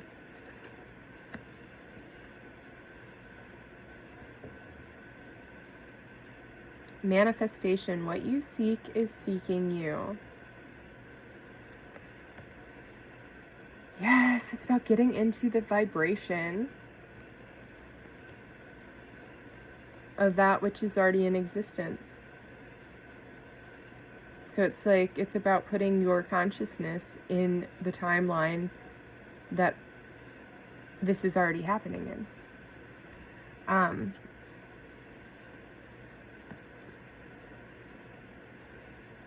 Yeah. What you seek is seeking you. It's waiting for you. It's waiting for you. It's waiting for you.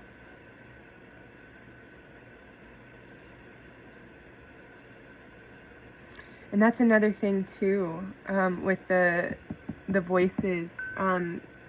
It's not just other, I mean, we want to think about voices. We want to think about things like anything that has a vibration has a voice. It has a vibration, it has a sound, so it has a voice, even if we can't really hear it.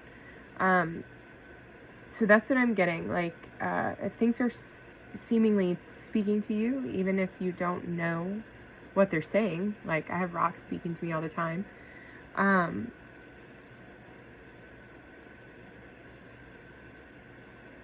Like, these things are talking to you in a way. So, like, and that's the flickering within your eyes. This is where they guide. What you seek is seeking you. There will be a vibration on things, and it's not like, I mean, everybody sees differently, right? So for me, when I look at things, they look what I would consider normal. I mean, I might see a lot of details, but I don't feel like I see like color auras or anything like that. I just feel like what I see with my physical eyes is pretty normal and typical.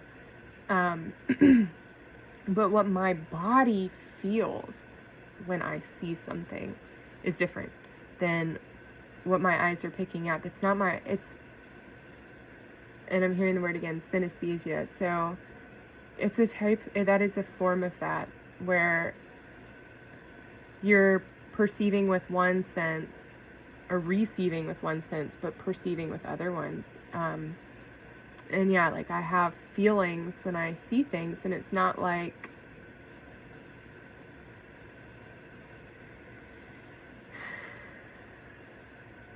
they're hard to explain. And when they don't feel good, I mean, it's pretty obvious that they don't.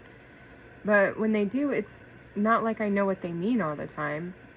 So I have to follow them. I don't have to. I get curious. I am a very curious person, and I want to know why it feels that way. What is that?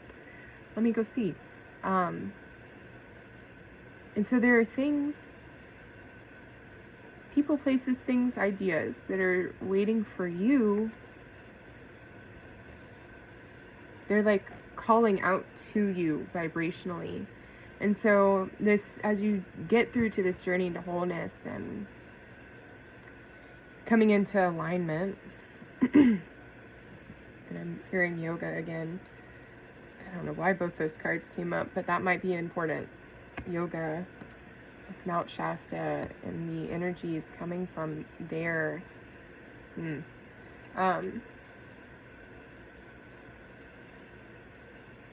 Oh.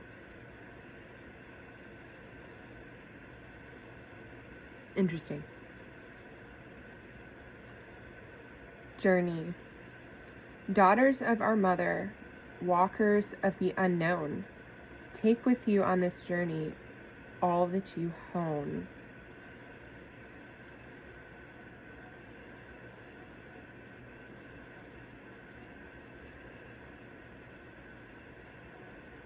Daughters of our mothers, walkers to the unknown, take with you on this journey all that you hone.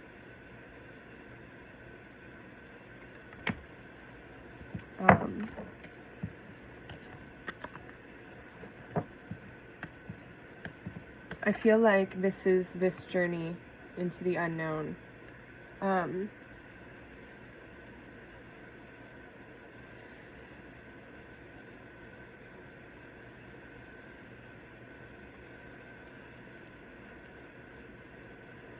Like this journey of rising into higher consciousness realms while staying in this dimension. And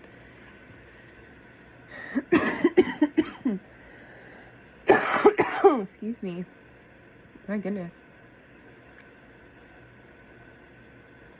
a lot needs to clear there within me, apparently, too.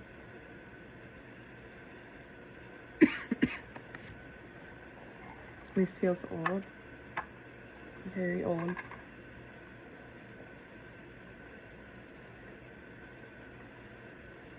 Which goes back to what I was saying about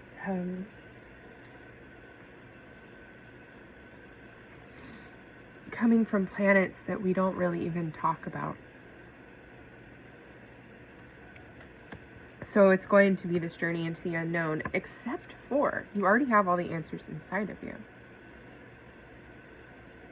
All of them. So even though it's seemingly unknown,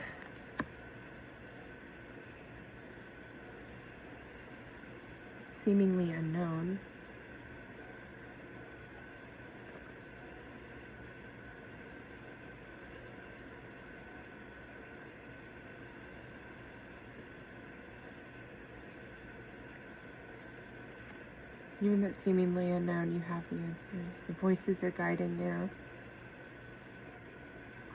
And go release into the earth. Go release into the earth, and then you'll be able to receive some more.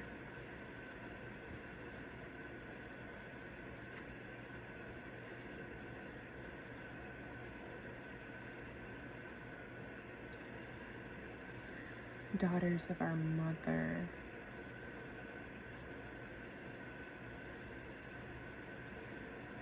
Stomp your might through the ground.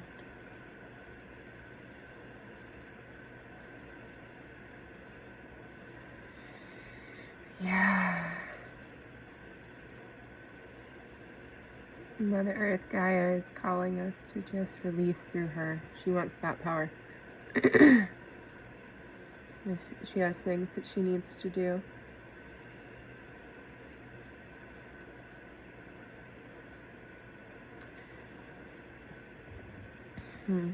Reflection. Be wary of things you believe to see with eyes wide shut, for they are mirrors of the mad and truths only spoken with a bleeding tongue.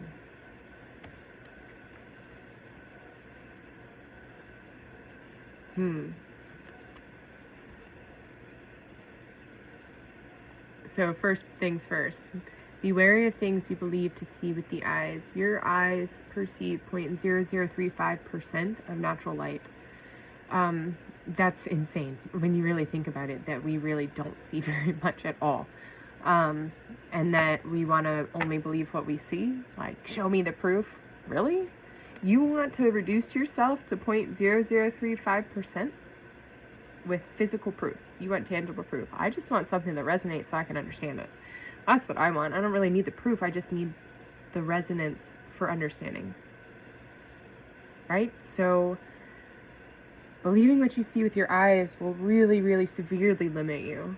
It really will. And I don't mean to laugh. It's just, it's very serious, actually. It's very serious.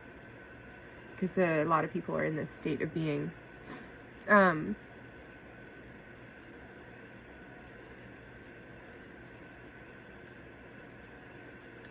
your eyes are mirrors of the mad, right?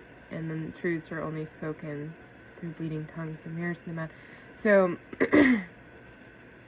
what your eyes will show you, though, without telling you, is that when you look at everything around you, it is a reflection of yourself. To the most degrees.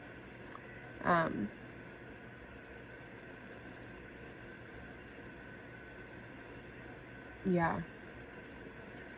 To most degrees.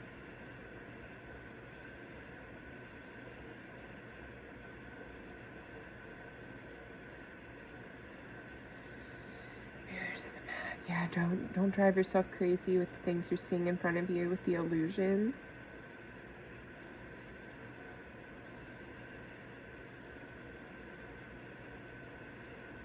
I'm hearing that going within is extremely important in this moment. On out, yeah. Going within and listening to the voices that are coming through.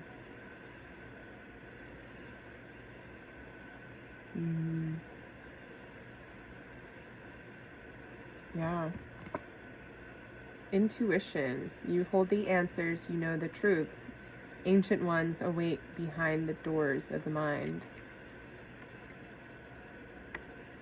So yeah, you are definitely being invited to speak to your ancestors and your other expressions. And yeah, like you're really being invited to do this because you know the answers, you have the answers.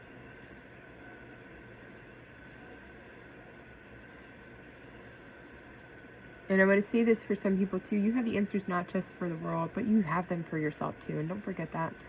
I understand how that feels. To feel like you have the help that people need, but you still can't help yourself. You can. You absolutely can. And you're going to find that on this journey to wholeness. You will. For sure. And the coming of winter. And just know... bittersweet. Life is bittersweet, right? Just know that as you start taking these steps towards the keys that you have, right? As the keys start unfolding, there are going to be times of isolation, separation, withdrawal,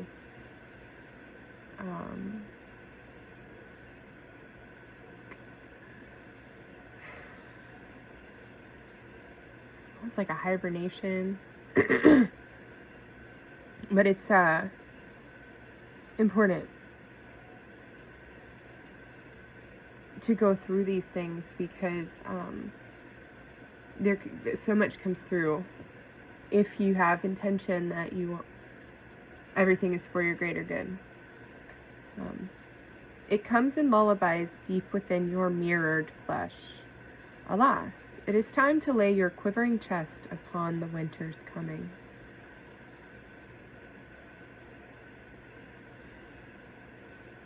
Yeah. And the thing is, it comes in lullabies deep within your mirrored flesh. It's like you're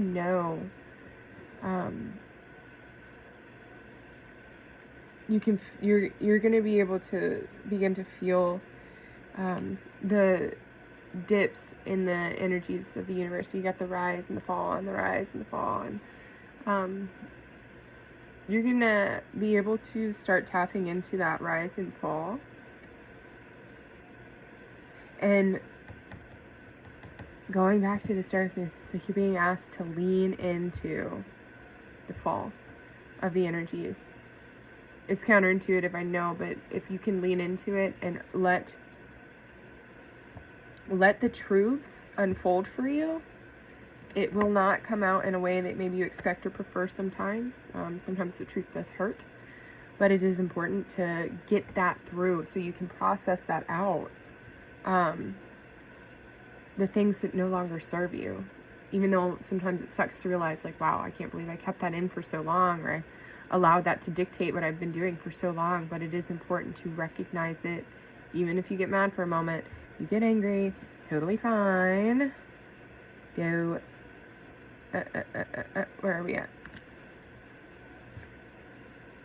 Go stomp your might into the ground. That's what they're saying. Like, even if it gets frustrating when you lean into this, push this in, because the earth will return back what you need energetically. Ritual. Can you feel them? Wild creatures linked by the very blood you will spill into your craft. A ritual of dedication to self and those whose gazes hold fire, but whose whispers carry you softly through the unknown.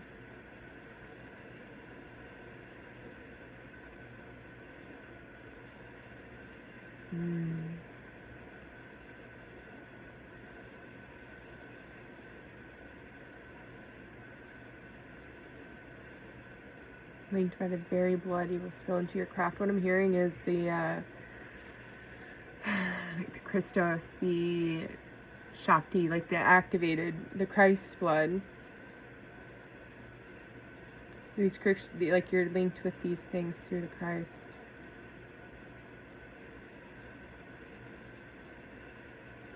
A ritual of dedication to self and those whose gazes hold fire, but whose whispers carry you softly through the unknown. This card is making me feel like if you're resonating with this reading up until this point, I highly recommend looking at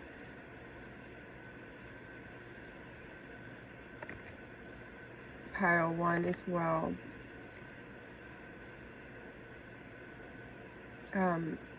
I also watched something earlier, and the woman was talking about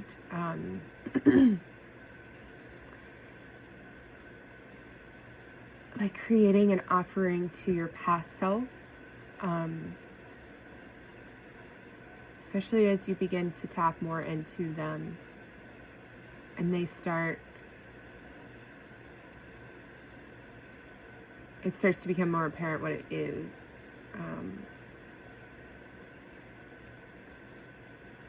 The whispers will be soft. Everything about voices. It's very likely that you have a simultaneous expression in another star system that has already done what it is that you're thinking you're doing, or what you have not yet received, or maybe it's still in denial about, but it's already happened. And it's interesting because this aspect of yourself really wants to talk to you. It really wants to talk to you. This is really interesting. I just moved the cards in a way. 23, 33, 32, 111. A lot going on here with the numbers. 33 came twice.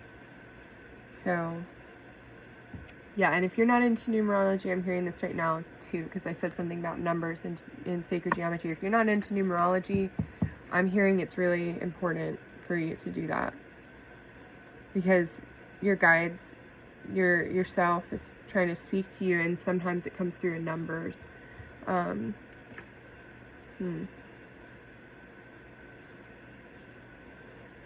Waxing gibbous. It is okay to change the direction. That says happy and happy both ways. Both ways are happy. So just know that it's fine to take a break or pause or change up what you're doing for right now. Listen to the voices. Listen to yourself. Listen to everything that's coming in and sit with it. And what feels right? What feels most exciting? That's what I'll say. What feels most exciting? And consider maybe doing that.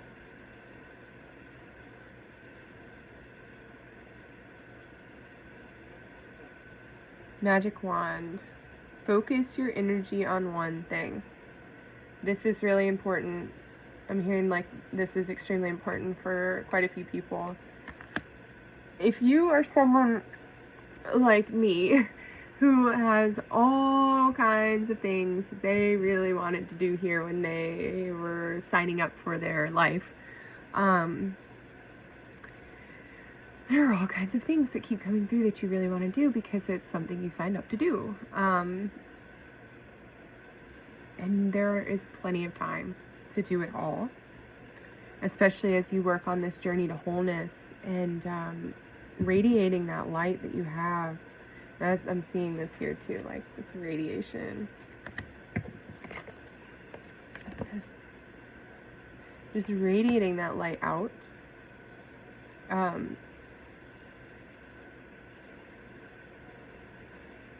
Yeah, if you can choose one thing to take care of, and then from that point decide what is next, one thing at a time, not even trying to plan out what's next,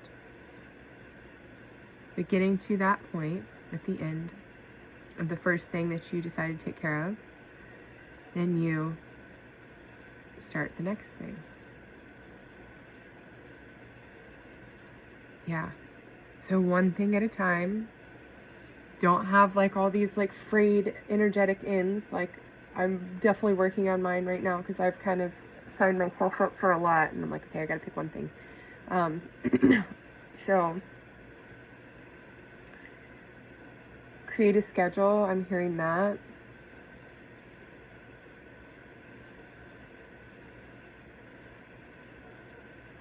But still be okay if it doesn't unfold the way things are written in your schedule, okay?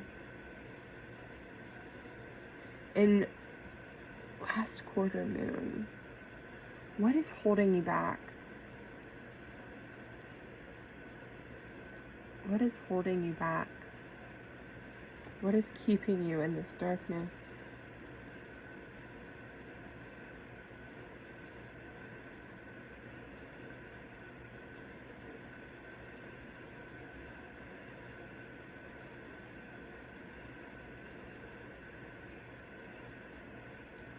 So that's that whole journey, that journey to wholeness, and this journey into here, up to there. Yeah, and I'm really hearing that movement is important. I'm being really attracted to this serpent. And it really winds, like it goes from here, I guess it's hard to see, from here, all the way, like, ooh, way back in there. And it just winds.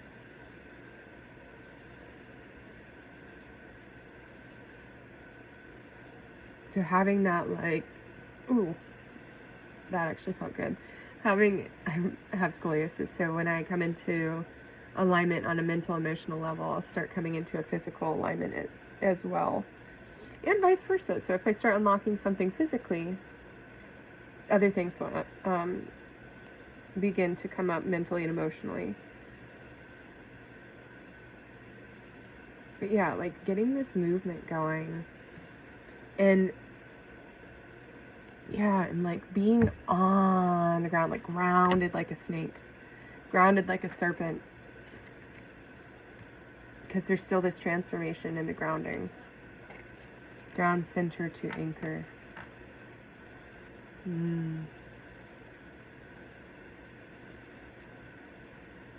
What is holding you back?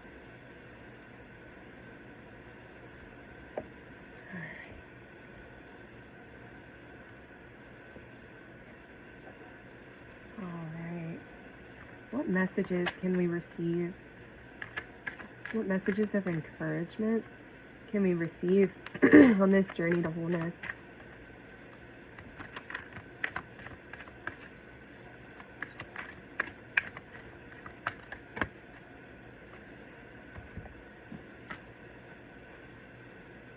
Infinite abundance. Abundance is pouring into your life.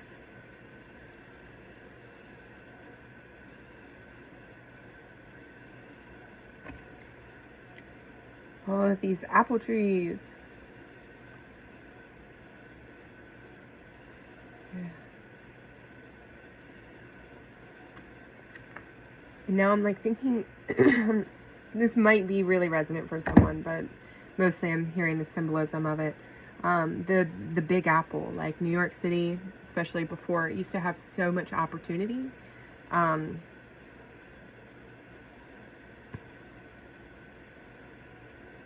Big Apple. The harvest is worth all the work. The harvest is worth all the work for planting the seeds.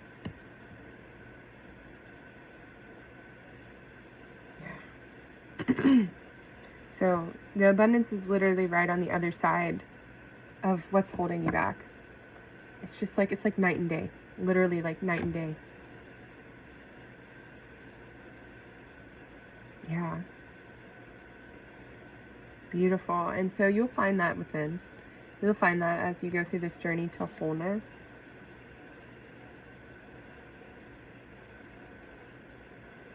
Take with you on this journey all that you hone. So all the skills that you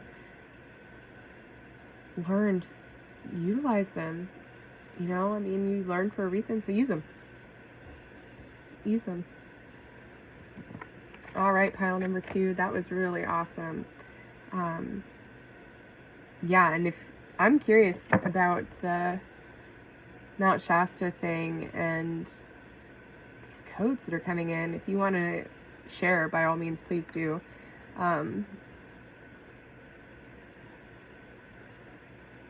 Because this is going to be a really awesome moment anchor you. Like you're anchoring in these higher light frequencies, right? Like I said before with this as well. Like this is the source flow, and you're just bringing it down and expressing out through your heart center too. Just expressing out all of the source energy, but in your own way, your own expression. Yeah.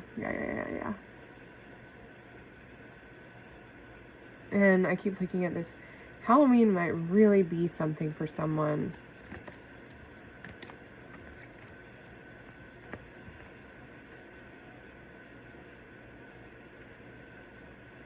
Yeah. All right, pile number 2. Exciting. The world, the sun in your favor. That's what I'm hearing too. Things are turning in your favor, which is why the abundance, the infinite abundance is pouring in. Things are turning in your favor.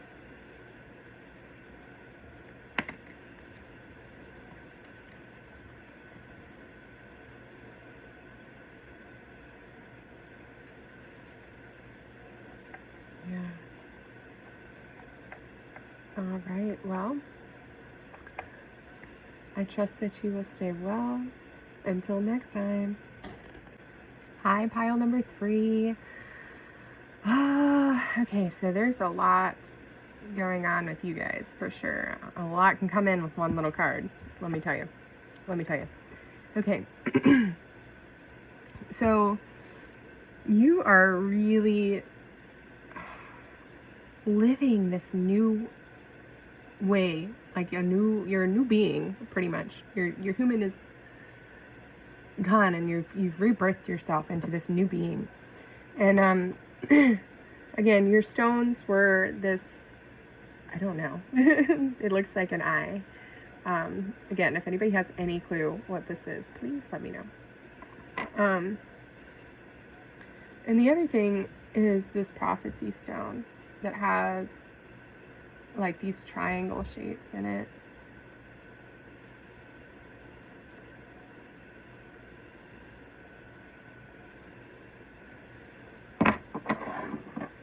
And I do want to read what's from the book in this because, like I said, so much can come from one card.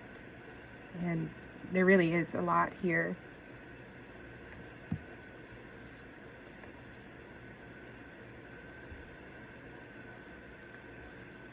We are in a time of great change, and the speed of our evolution is increasing exponentially. With our advancing technology and ability to communicate, more knowledge and power are available to us as individuals than we have had for centuries. There are also more platforms where we can share this information. We have the ability to connect with the tribes who are making a difference, to connect with a web of change where our lights unite and increase. Information that was inaccessible, taboo, or shrouded in mystery or initiation, especially in the healing arts, is now available. We can engage many tools as we build energetic sovereignty and create pockets where we can choose to make big changes in our communities. We can inspire others, connect the dots, and receive and share the knowledge and tools needed for transformation. As we wake up, we can't help but awaken those around us. It may start with an inquiry on what this fresh, new, and long-awaited breath in is all about. An expansive being holds a tiny, heart-shaped seedling. When the foundations we build on come from a place of love over fear, we will see huge positive changes in the world. We can start with ourselves. The themes for this card are communication, sharing wisdom, the breath of life, movement, faith, winged helpers, intention, inspiration, change. And this paradigm shift is like into this an innovative way of existing, new earth energies, and you're inspiring others. You're like a breath of fresh air, and you're flying higher than you have before, with more expansive perspectives and a shift in consciousness. And yeah, more expansive perspectives. I mean, look at this. This is like looking from all angles. And that's what I feel like this is like. Gotta get can't see. What is it? Like, I don't even know what it is. But it has an eye.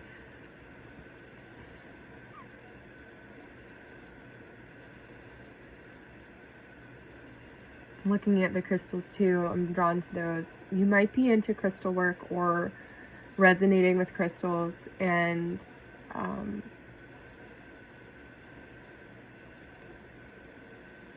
I feel like you're being invited to play more with those.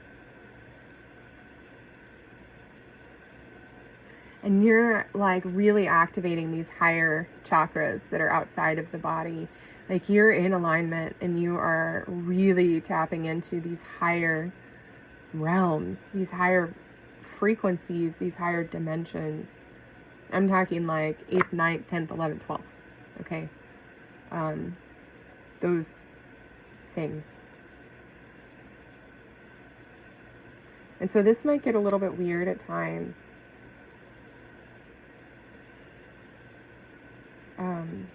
And that's okay. That's okay. You're receiving things that nobody really is, or at least especially not in your area. We can engage many tools as we build energetic sovereignty and create pockets where we can choose to make big changes in our community. I like the part too where it says we have the ability to connect with other tribes. We're making a difference, to connect with the web of change where our lights unite and increase. And we can inspire others, connect the dots, and receive and share the knowledge and tools needed for transformation. So I feel like you're creating a community, or you're about to be a part of a community, or you're about to create a community, or this is something that sounds like it's resonating with your soul, in which you're going to be able to share the information that you're receiving. And you're going to do this by finding a new way of doing it. It's finding a new way. You've had a shift in consciousness. There's a change in perspective. And you're going to start to see the path of least resistance. That is definitely what I'm hearing.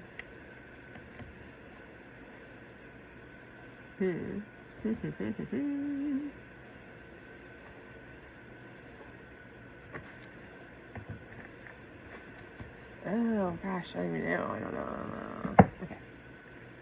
What messages do we have for pile number 3? Oh, and this one came up too, so we will take it. Interesting.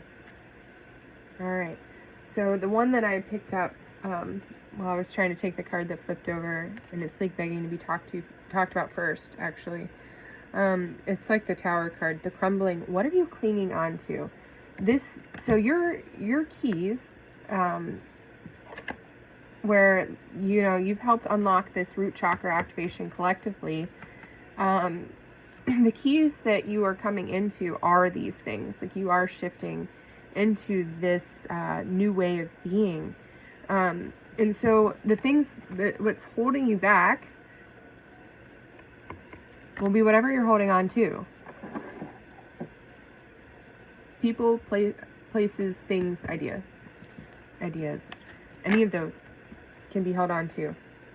So release your attachments so that you can let go of these lower dimensions, so you can actually reach up into those higher realms, because they're really pulling on you. And you probably feel it and aren't really sure what it is that's happening. Unbound, releasing soul patterns, contracts, and past lives. Okay. Energetic tethers. It's really important to start digging in to when things are coming up in your reality right now, at the present, and they're things you don't really prefer, and they start to really invoke a strong emotion, like stronger than is even warranted for the moment. Dig in to that. Not like lean into it, but dig into what that is. What is that? Because it is going to come up. You might even start to receive past life things. I have, and it's been very odd, because to connect in with some of that stuff. It's very deep, but the deeper it goes, the more I begin to understand some of the problems that I've had, some of the restrictions that I've had, the things that are really like clinging on to me that I didn't know I was clinging on to. But they're in my blueprint. And from readings that I've had, like with channelers, like they are telling me that this is something that's been ongoing for lifetimes. It's just so deeply impressed within my soul's blueprint that it keeps coming back up. And so I really have the opportunity in this lifetime to eradicate it, to really pull it out, disconnect from that, and not have to deal with that in any more incarnations. Trust your path. If you knew you would be supported, what would you do? Where would you go? What excitements do you have that you maybe haven't been following because you're holding on to something?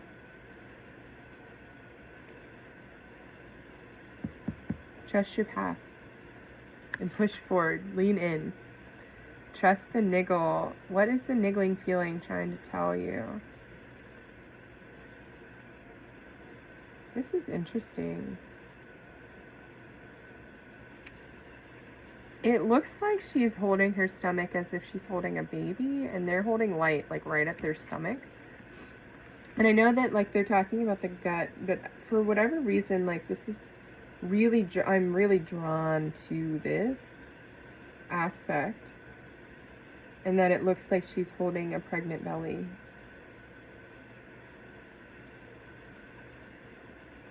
And like when babies move, it feels like a niggle wiggle, like kind of thing. So this is interesting, first of all. And if the baby thing seems to be resonating with you, I highly recommend looking at pile number 1 as well. On the other side of that, what I'm hearing is, what are you clinging on to, right? So trust the feeling that's coming through in that moment. Trust what it is, like trust the feeling, because you can't really help the feelings. You can work with the emotions, but you can't really stop the feelings from coming in. Because this feeling, when something's happening right now and then it goes farther than it should, that feeling will start to help you get to this point of being unbound, where you're starting to realize where it's coming from, that the emotions that you're experiencing, especially the intensity of them, does not come from that moment that you're in. And it's really, really, really important to start working through those, because there's going to be a lot of not preferable things coming up in the next couple of years, especially as we start to step out and more and more and more, and not even just step out more and more, but more of us are stepping out, and that means that more of us will be seen. And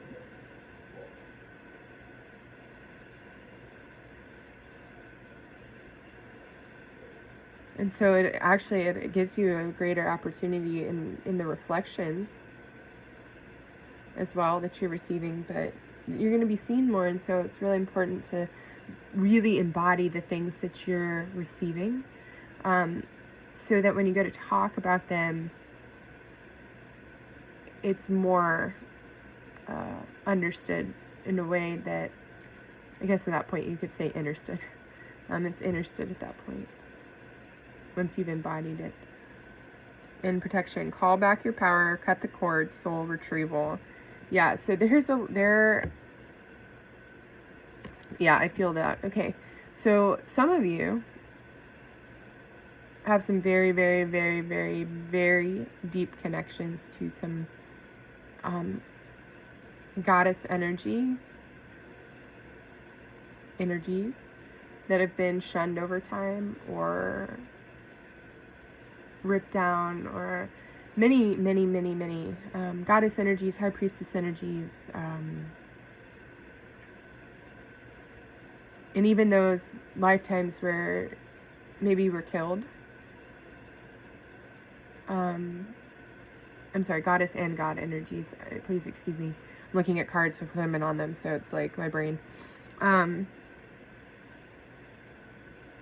even if you were murdered, like put to death for these things that you were bringing,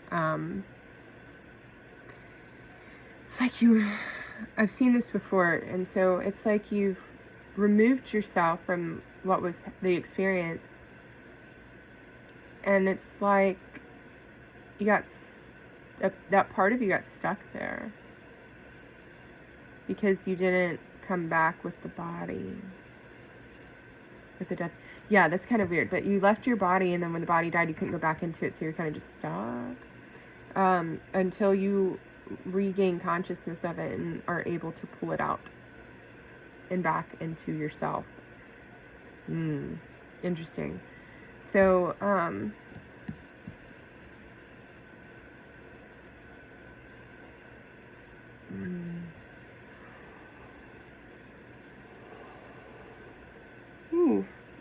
definitely received something just there, but that was pretty deep, so I will have to get back on that.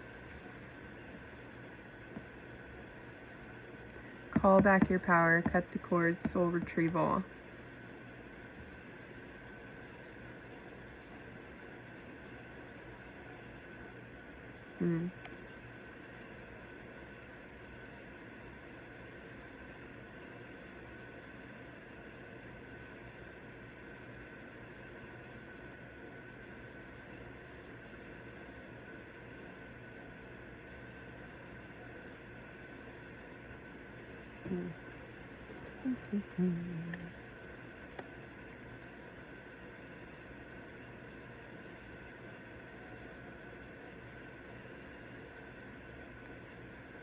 What kind of energy is this pile number 3 going to be looking at as they go through this crumbling? I want to say, and like what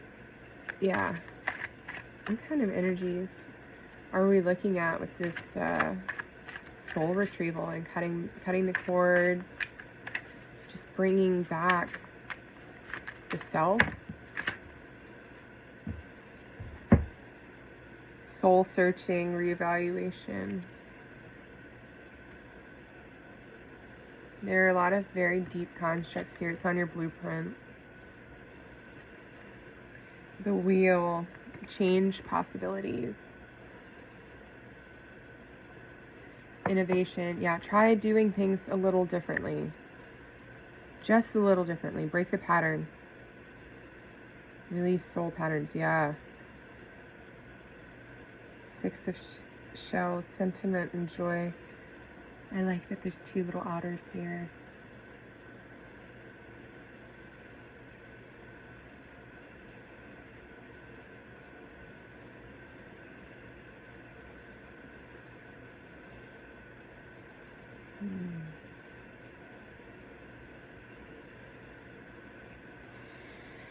Yeah, there might be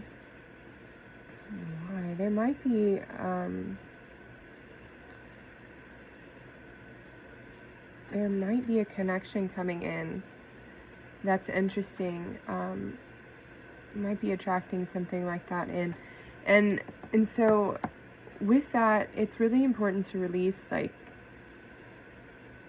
the old and bring back your power. Cut the cords, cut all the ties that you can, mentally, emotionally, and physically.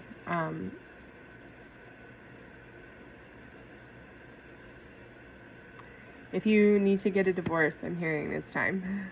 It's time to just sign the papers and get it over with. It's time to pay for it. Time to cough up that last chunk of your soul. As money is a piece of you, right? So time to cough up that last chunk and get it out. Get out that which definitely no longer serves you. Yeah.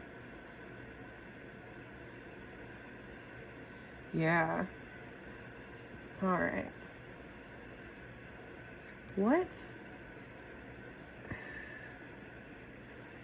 What messages can you offer pile number 3? What messages can you offer pile number 3 for encouragement and advice and remembering?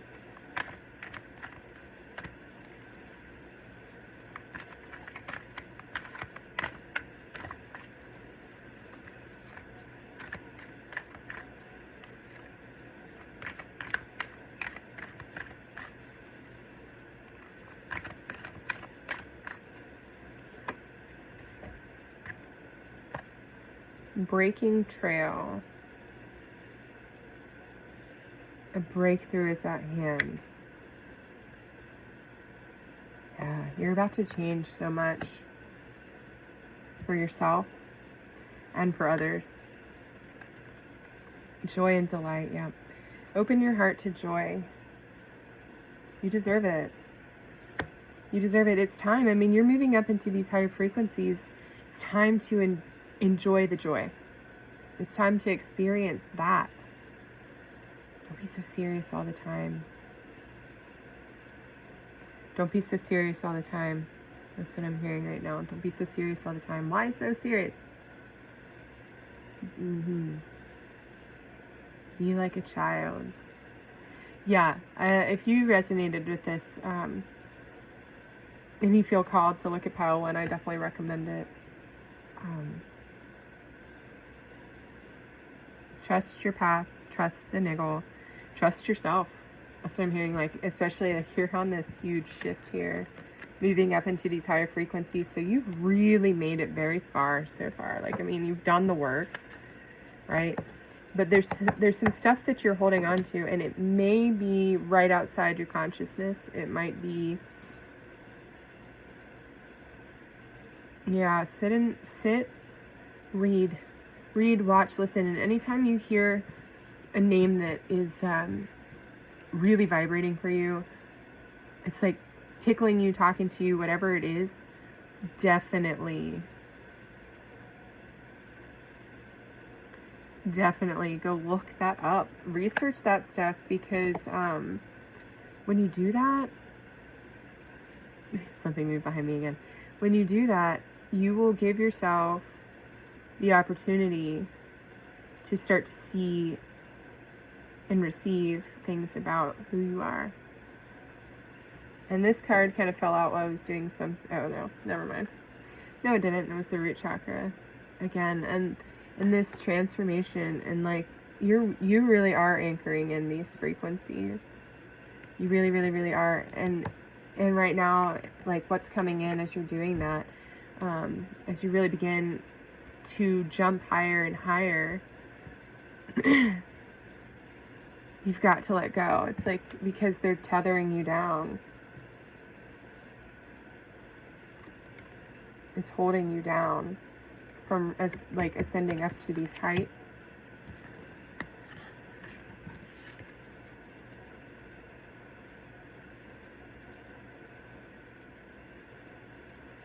And you can already see what's in between, like what's falling apart, what's on the other side of that. You can see it.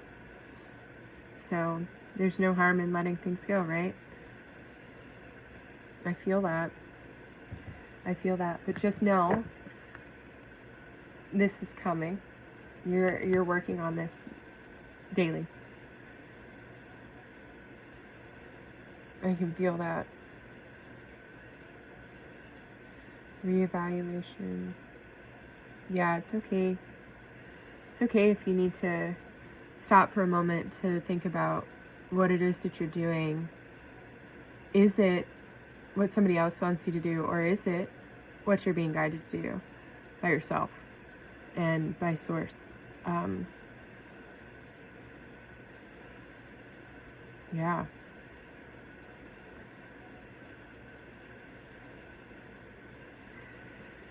Oh, yeah.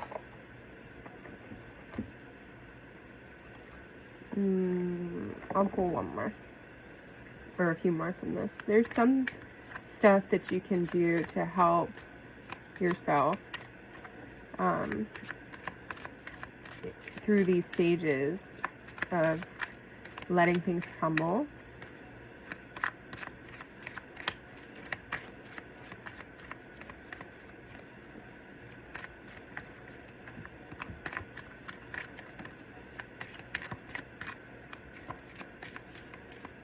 Allow unlimited abundance.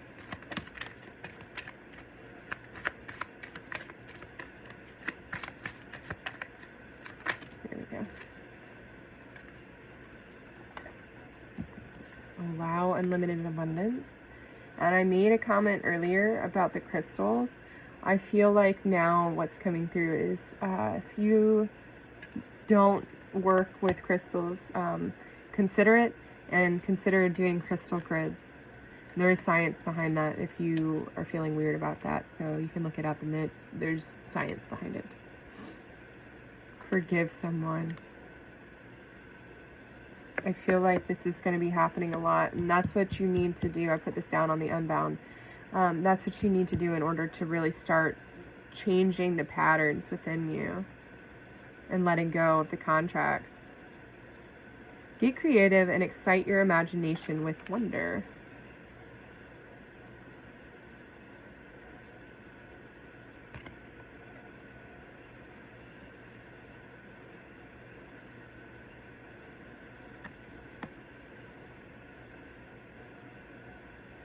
Next, you trust your path. If you knew you would be supported, what would you do?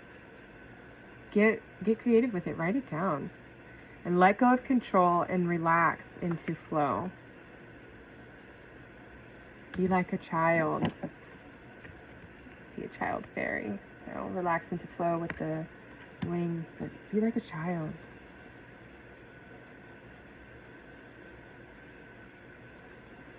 How interesting. She's like catching snowflakes in her hand, and she's releasing snowflakes from her hand. How interesting. Yes, let go of control and relax into the flow. And just, open your heart. Just love. Have fun.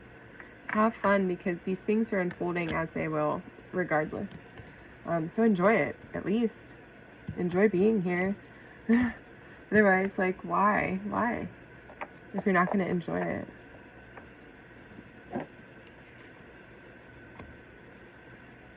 And I'm going to do some clarifiers on this, because I feel like there's a connection coming in, or that's been going, it's new, or it might be a reconnection that's been more recent. So with this Six of Shells, what can you offer us? Is there anything more from this deck that's trying to come out? Okay.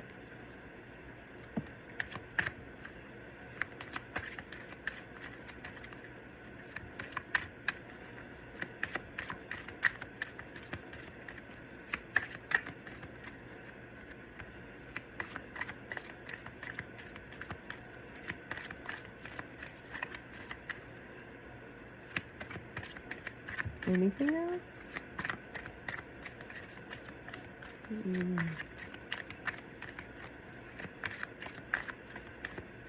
No, I don't think so. How interesting.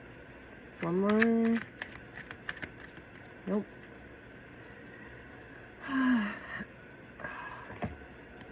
So chemistry. There's a strong magnetic attraction here. And so I'm hearing that either you've already attracted, I'm sorry, if you've been seeing like this white stuff on my hands, I accidentally super glued myself early. Which I think is funny that I mentioned that now at the end of this reading, and that happened like, because there's a strong magnetic attraction here. Y'all are stuck like glue in the cosmos or in the higher realms, and so it's coming through. It's happening. It's and look, you're creating together here. Look at that.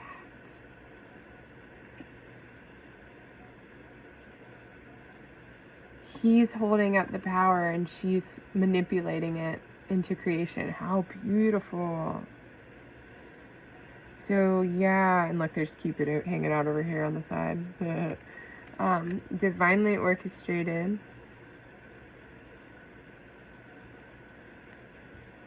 That's what I'm hearing.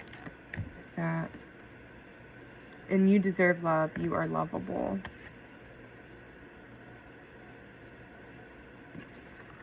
That's for somebody out there specifically who felt like when I said something about love possibly coming through, they felt like that's not possible for them. I felt it.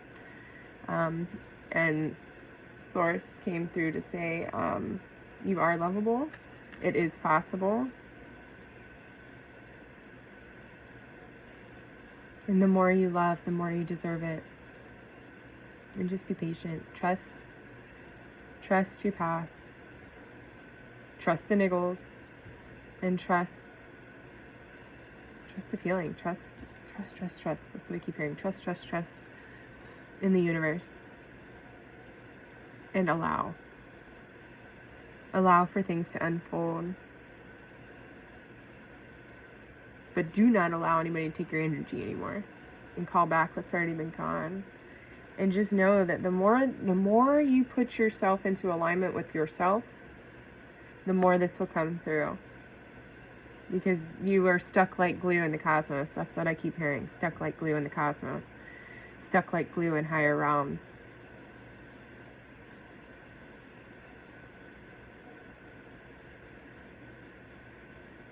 Interesting.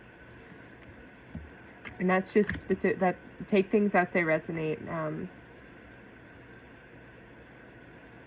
But that's definitely coming through for quite a few. I can feel it. But this is important. Staying in alignment and grounding, centering, staying centered, staying in alignment, like I said, and grounding down, bringing that energy down, bringing down what it is you're going up. Not to stay up there, you're going up to bring it down to your heart center and express. Express from there.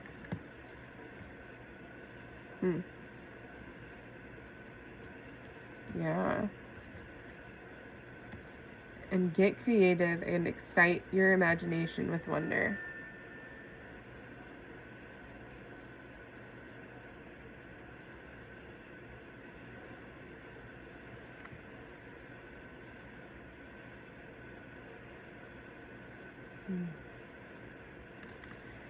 Write, sing, paint, draw,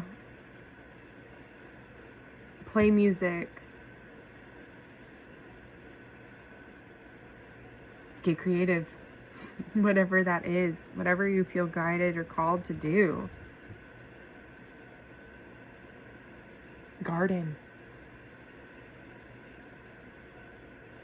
Yeah.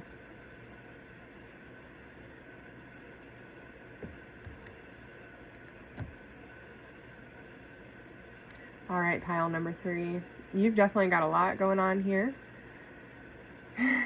with this paradigm shift that you're going through, this change in consciousness above what you've been sitting with most people for a while, and it's been comfortable. And now it's going to start getting uncomfortable, because not only are you going to be thinking or receiving things that are outside of what really most people are receiving, you're also going to be going through these tower moments, these crumbling moments where things are falling away that no longer need to be there. But it's going to look weird. It's going to look not preferable, even though it is for the greater good. Yeah. All right, pile number 3. Until next time, I trust that you'll be able to take from this reading what it is that you need. And have fun.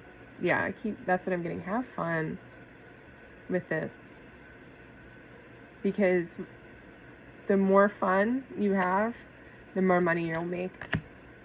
That's what I'm hearing. The more fun you have, the more abundance will come in, because you're in this state of ecstasy and just openness in the highest frequency that you can have, joy and gratitude. In this openness, you can receive so much. Yeah.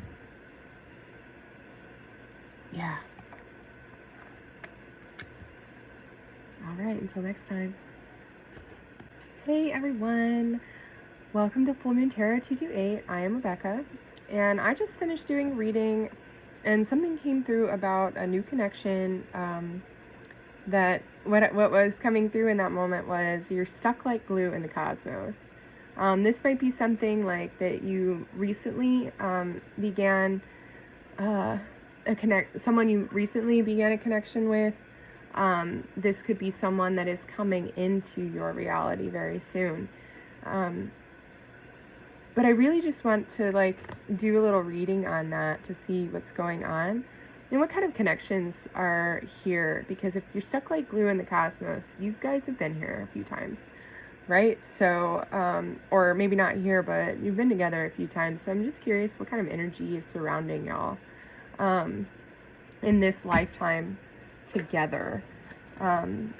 So we're just going to jump right into it, and I'm going to hope that this is kind of quick because they usually go on and on and on. There's so much that comes through. So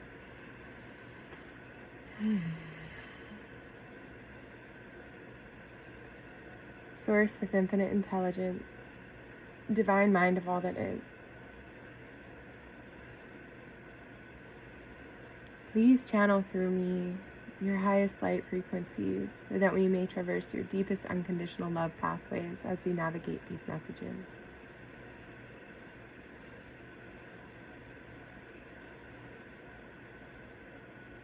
And I ask that any angels that are overlooking this love connection that is stuck like glue in the cosmos to step in these moments to provide more insight on what is going on here with this connection, what kind of connections are this connection.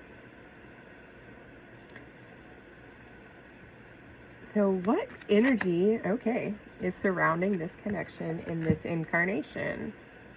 The ether, the seamless, unspeakable. So it's something that like, it'll seem like you can't even speak on it because you feel all of these things, and it's like, really? Do I know you from that and that and that and that?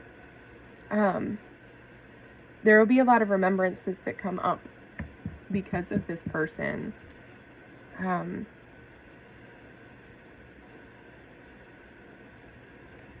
Yeah.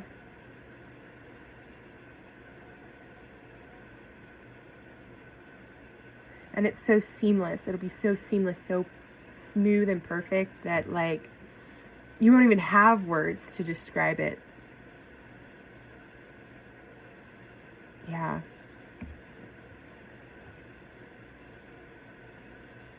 Definitely.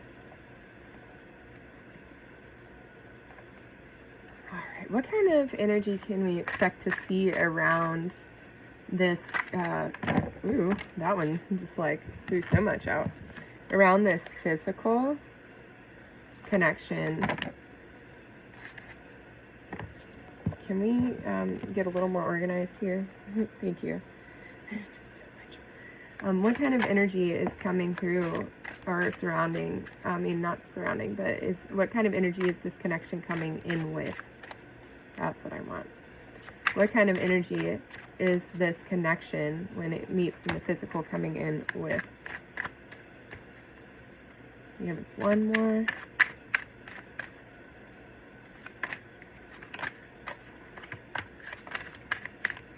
They said two, and I say okay.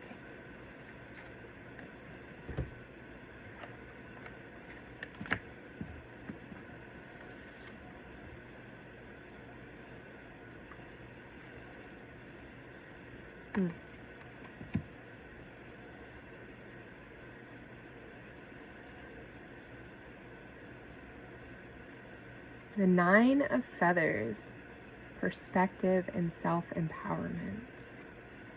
So this connection is going to bring you a change in perspective. I really like this too. When I first read this, I saw protection. Thank you, cursive. But I first saw protection, and now I'm looking at this porcupine, and it's like,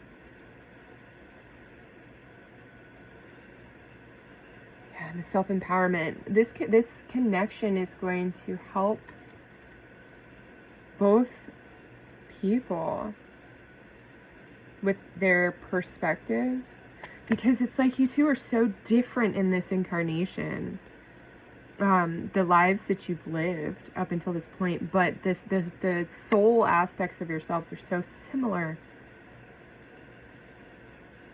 And because of that, the things that each of you has gone through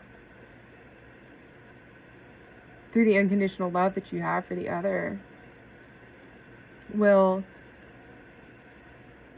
just spark and build self-empowerment within each other.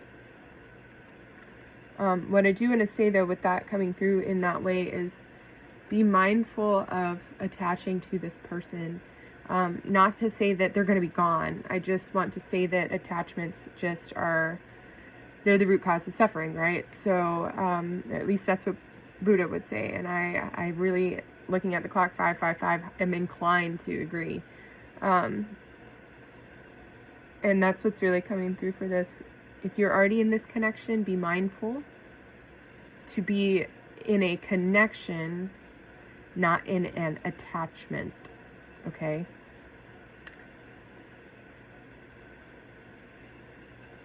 Yeah, be in a connection, not an attachment.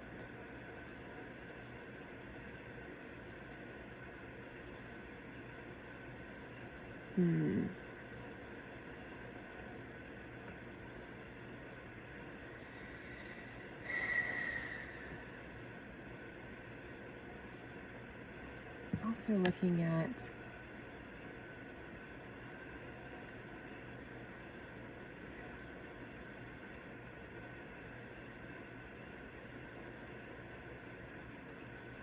I don't know, it almost looks like a dream catcher to me. It's like you caught your dreams. I don't know. But yeah. It's so seamless. It is going to seem surreal. It is going to seem like it's a dream and it's going to end. And that makes you sad. Don't attach to it and it won't make you sad. Just connect, and enjoy the connection. 4 of Shells with soul searching and reevaluation.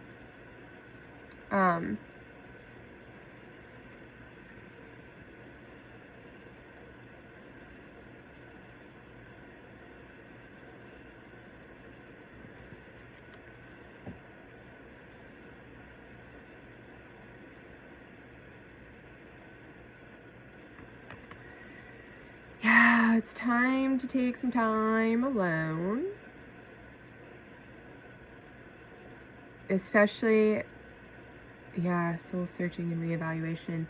You might have a picture of your person in your mind. Don't want to say your mind's eye, because your mind's eye is going to give you energy. You're attaching a physical identity to the energy, and you're trying to keep that as absolute. This is for a select group of people tapping into this, okay?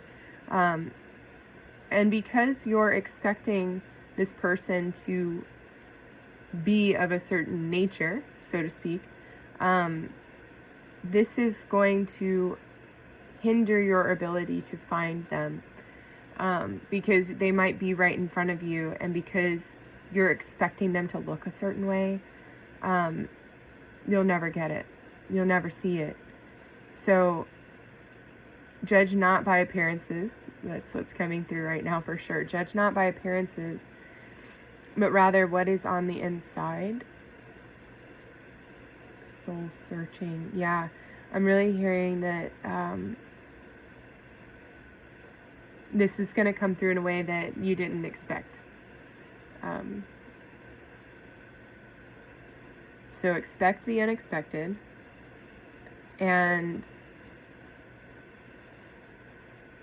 allow your perspective to change. Interesting. 9 of Acorns. Power and perseverance.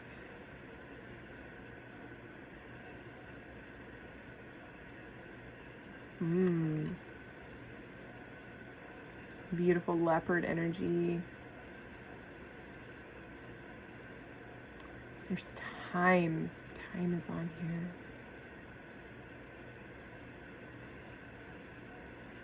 Power and perseverance. So this is going to come in, and it's going to change a lot of things.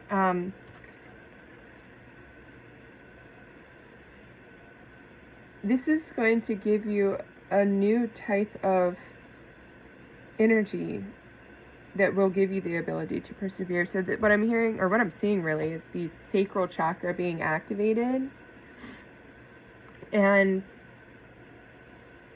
bouncing between the heart chakra into like just going back and forth in going through the solar plexus and just, yeah, so this twin flame journey for sure is going to really bring in on both sides what is needed to really just keep going. It's like starting a train, and it's going to be slow to start.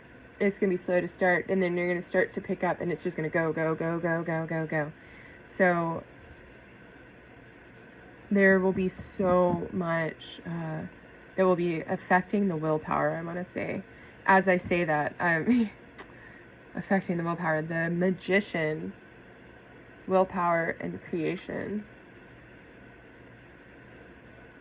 With the infinity sign up here with the raven.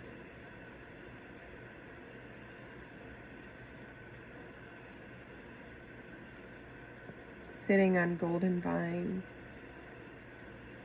a golden flower.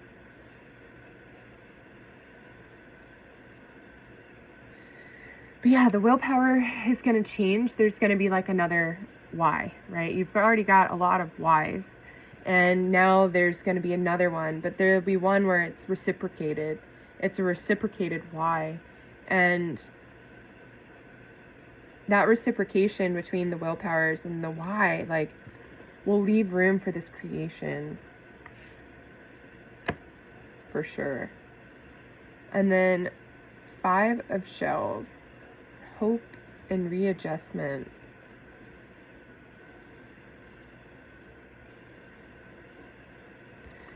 This is bringing through an opportunity to really let go of the past. It's like relationships are really great because they are quick reflectors of what you have, the contrast that you have going on. And it's interesting because there's like the light, and it starts to shed light on things. So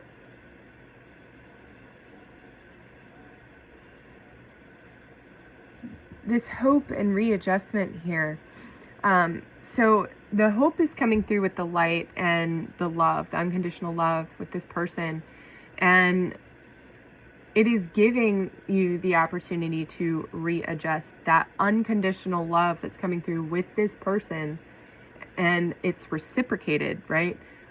Is allowing for both of you the opportunity to readjust, to align into yourselves.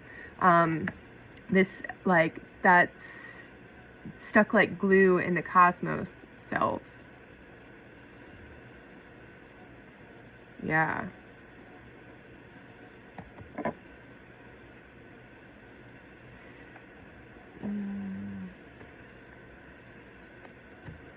I'm going to do a few of these enchanted map and past life cards to see what kind of connections this connection is. Oh my goodness. Take that top card.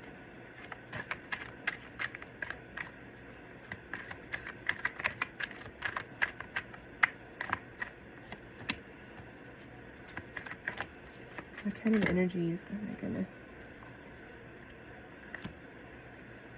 And experiences are this connection.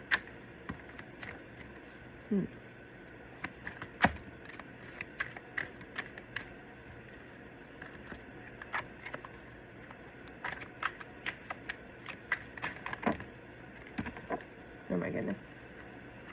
All right.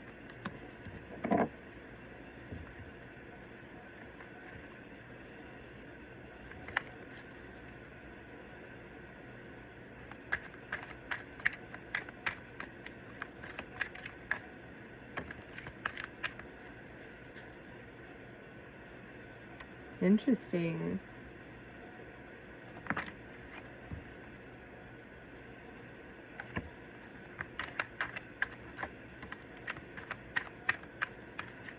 I don't know why they're telling me to keep pulling cards, but there's something left. You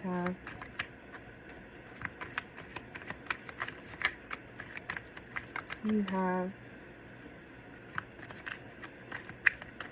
show me what's left of this. How are these connections connected to this connection?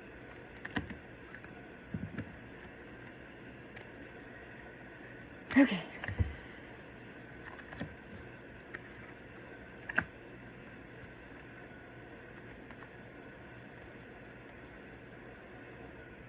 All right, so the first thing I'm hearing is that, because these came out together, this transportation and this unrequited love, I feel like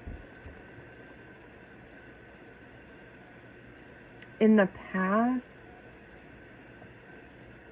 being able to get to each other has been a problem geographically and maybe even culturally.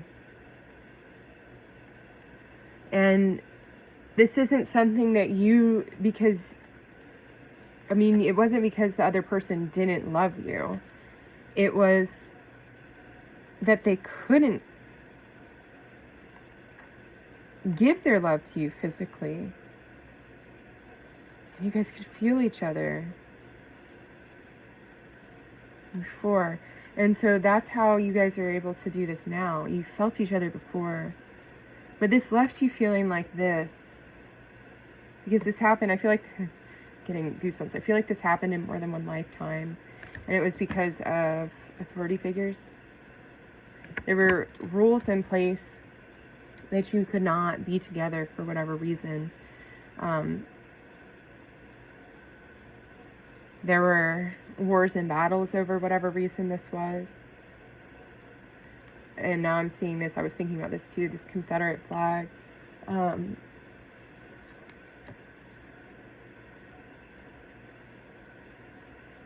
You might be interracial now, but I'm feeling like before you definitely were in a lifetime, or like the cultural, the racial injustices were what were keeping you apart. Yeah, and that's why with this soul-searching reevaluation, this message that came through to stop thinking that it needs to look a certain way.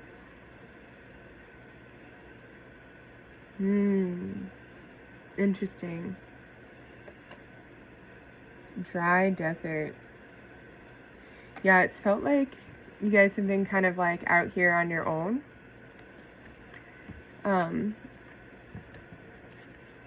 And these two are really popping together. The wisdom of this is in the details. Details. There's so many details. Clarity. Important notes. There's so many details. They're saying write down. If you're really curious about where this stuff's coming from, write down what you're receiving when you meet this person. It will help you.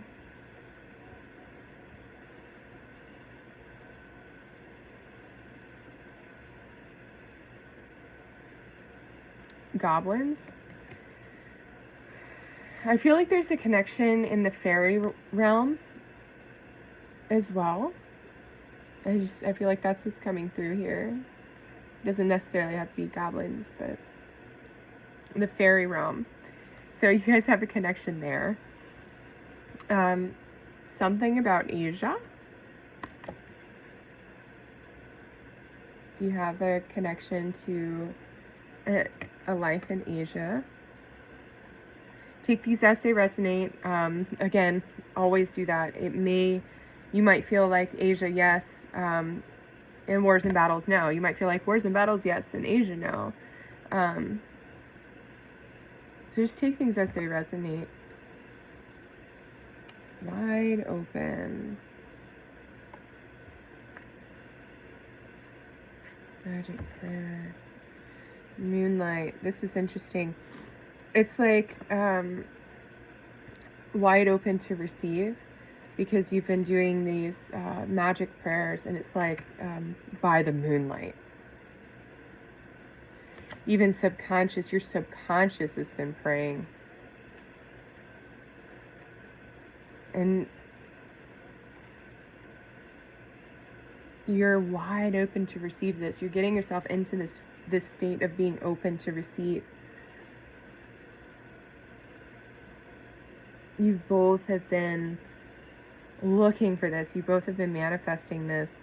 Even if it's not been active, you might have just put one word out into the universe. I mean, not one word, but one line, one sentence, one or two sentences out into the universe, and then left it alone, which is really like the beauty of that, is that it'll hit you when you least expect it, but you'll know that it's what you've been looking for this whole time, because you weren't even looking for it. Father. So you or the other person has been a father, either a father to your child, or a father to a child, or you have been a father to this other person, because that happens quite often too, which gets really interesting. So it could be either or both, to be honest.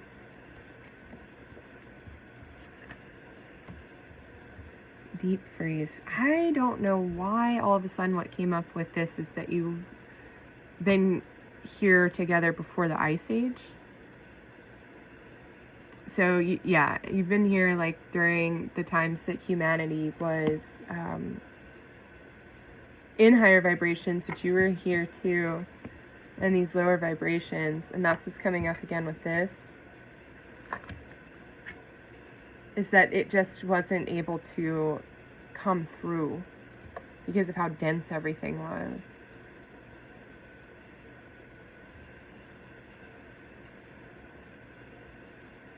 And you're both this. That's why details and wisdom came together, or were calling themselves together, I should say.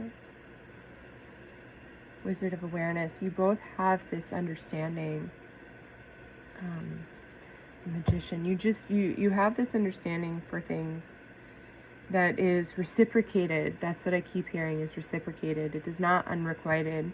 It's just been challenging to get to each other over the lifetimes.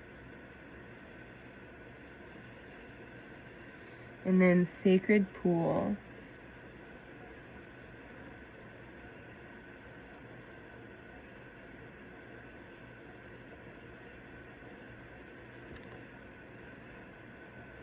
There's something about get in the water together.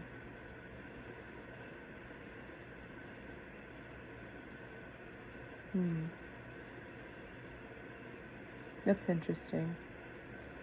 Not really sure what else to say about that, but get in the water together. All right, so I'm going to pull some Romance Angels cards and then call it, I think. Because this is just an interesting, it's beautiful what is going to unfold for this collective of people coming together in this way. Oh, partners, what do you have to say to each other? What do you want your other half to know? I mean, you're up there stuck like glue together. What do you want to tell each other?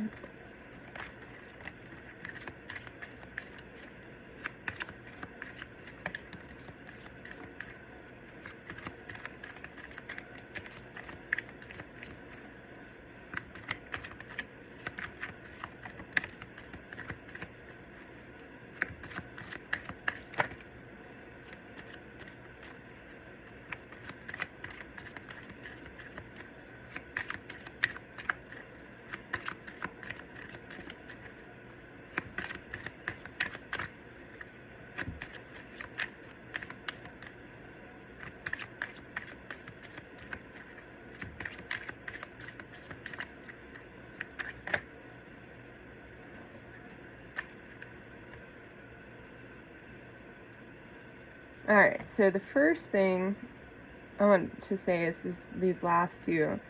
And the way it came out, saying free yourself from deception. And it's time to take back control of your life. Someone is wearing a false self mask. And so when I saw free yourself from deception, I again was pulled back to the concept that came through of this love not maybe looking like what you expected it to look like. So expect the unexpected and feel the vibrations. Take back control of your life. Stop looking at what you expect something to look like. Stop looking at society's views of beauty. Because beauty is not on the outside. It's a false self-mask. Yeah. So free yourself from deception. You guys are really trying to tell each other that it's not going to be what you think it is. It's going to be totally different. You might have expected to be with somebody that's of the same skin tone, that is of the same nationale, of the same religion, of the same, I don't know, you might have even been looking for a partner that was more than you are at this current point in time. And not that that means that they're better than you or anything like that, but it's just more than where you're at right now, and it's not for you. Because it's like you are doing this together. You'll be ascending together, but like doing like this as you go up. Yeah. Playfulness. To recapture romance, allow your inner youthful spirit of fun to shine. Go have fun. Go enjoy yourself. When you're enjoying life, it will open you up to being receptive to this kind of relationship. This is true love. This is the romance of a lifetime. So have fun. Have fun. Don't get caught up in the illusions. Trust the universe and ask for what is yours by divine right. And you will always receive it as soon as you're in the frequency for it. I'll put it that way. Calling in your soulmate. Your prayers, affirmations, and visualizations help bring you together. You're both doing this at the same time. I don't even think I've ever seen that card. You're doing this together at the same time. It's very symbiotic. Very symbiotic. Past life relationship. You have known each other before. It's just affirmation for what we were talking about before. And it's time to disconnect from the world. Retreat. So when you get to this point, 29:09 on the clock, when you get to that point of retreat, they're really telling you too to disconnect from the world when you get together. That's what I'm hearing. When you guys come together, you need to disconnect from the world for a while. And I mean, when you come together in the physical, you might meet each other online in some way, shape, or form. I'm not talking about dating websites, but it just might accidentally happen or unfold in that way. But when it's time to come together in the physical, you're asking yourselves to really disconnect so you can fully enjoy each other in all that you have to offer each other, mentally, emotionally, and physically, and spiritually. Yeah. Ooh, I'm excited for you guys. Oh my gosh. Yay. Like, this love is just flowing through me right now, and it's very beautiful. Yeah, and so I really want to pull back on this card one last time. The first one, the seamless, unspeakable. It is going to be what you have a hard time explaining. You might feel weird about trying to express to your partner what it is that you're receiving, but I'm going to say there's at least a 50-50 chance, but probably more like 70-30 chance that they are receiving a lot about you too, and maybe are feeling the same way and not really sure how to express that they're receiving that. So it's fine. Speak what you feel like you should speak, and that's just speak what you're feeling. Don't hold back, but speak what you're feeling about this kind of connection, because that'll help you guys navigate this a little more. Yeah, especially if it's not something that you are expecting to see in this way. You're really being asked to like toss your eyes to the side here and really just feel with your heart what's coming through from the person that is your soulmate.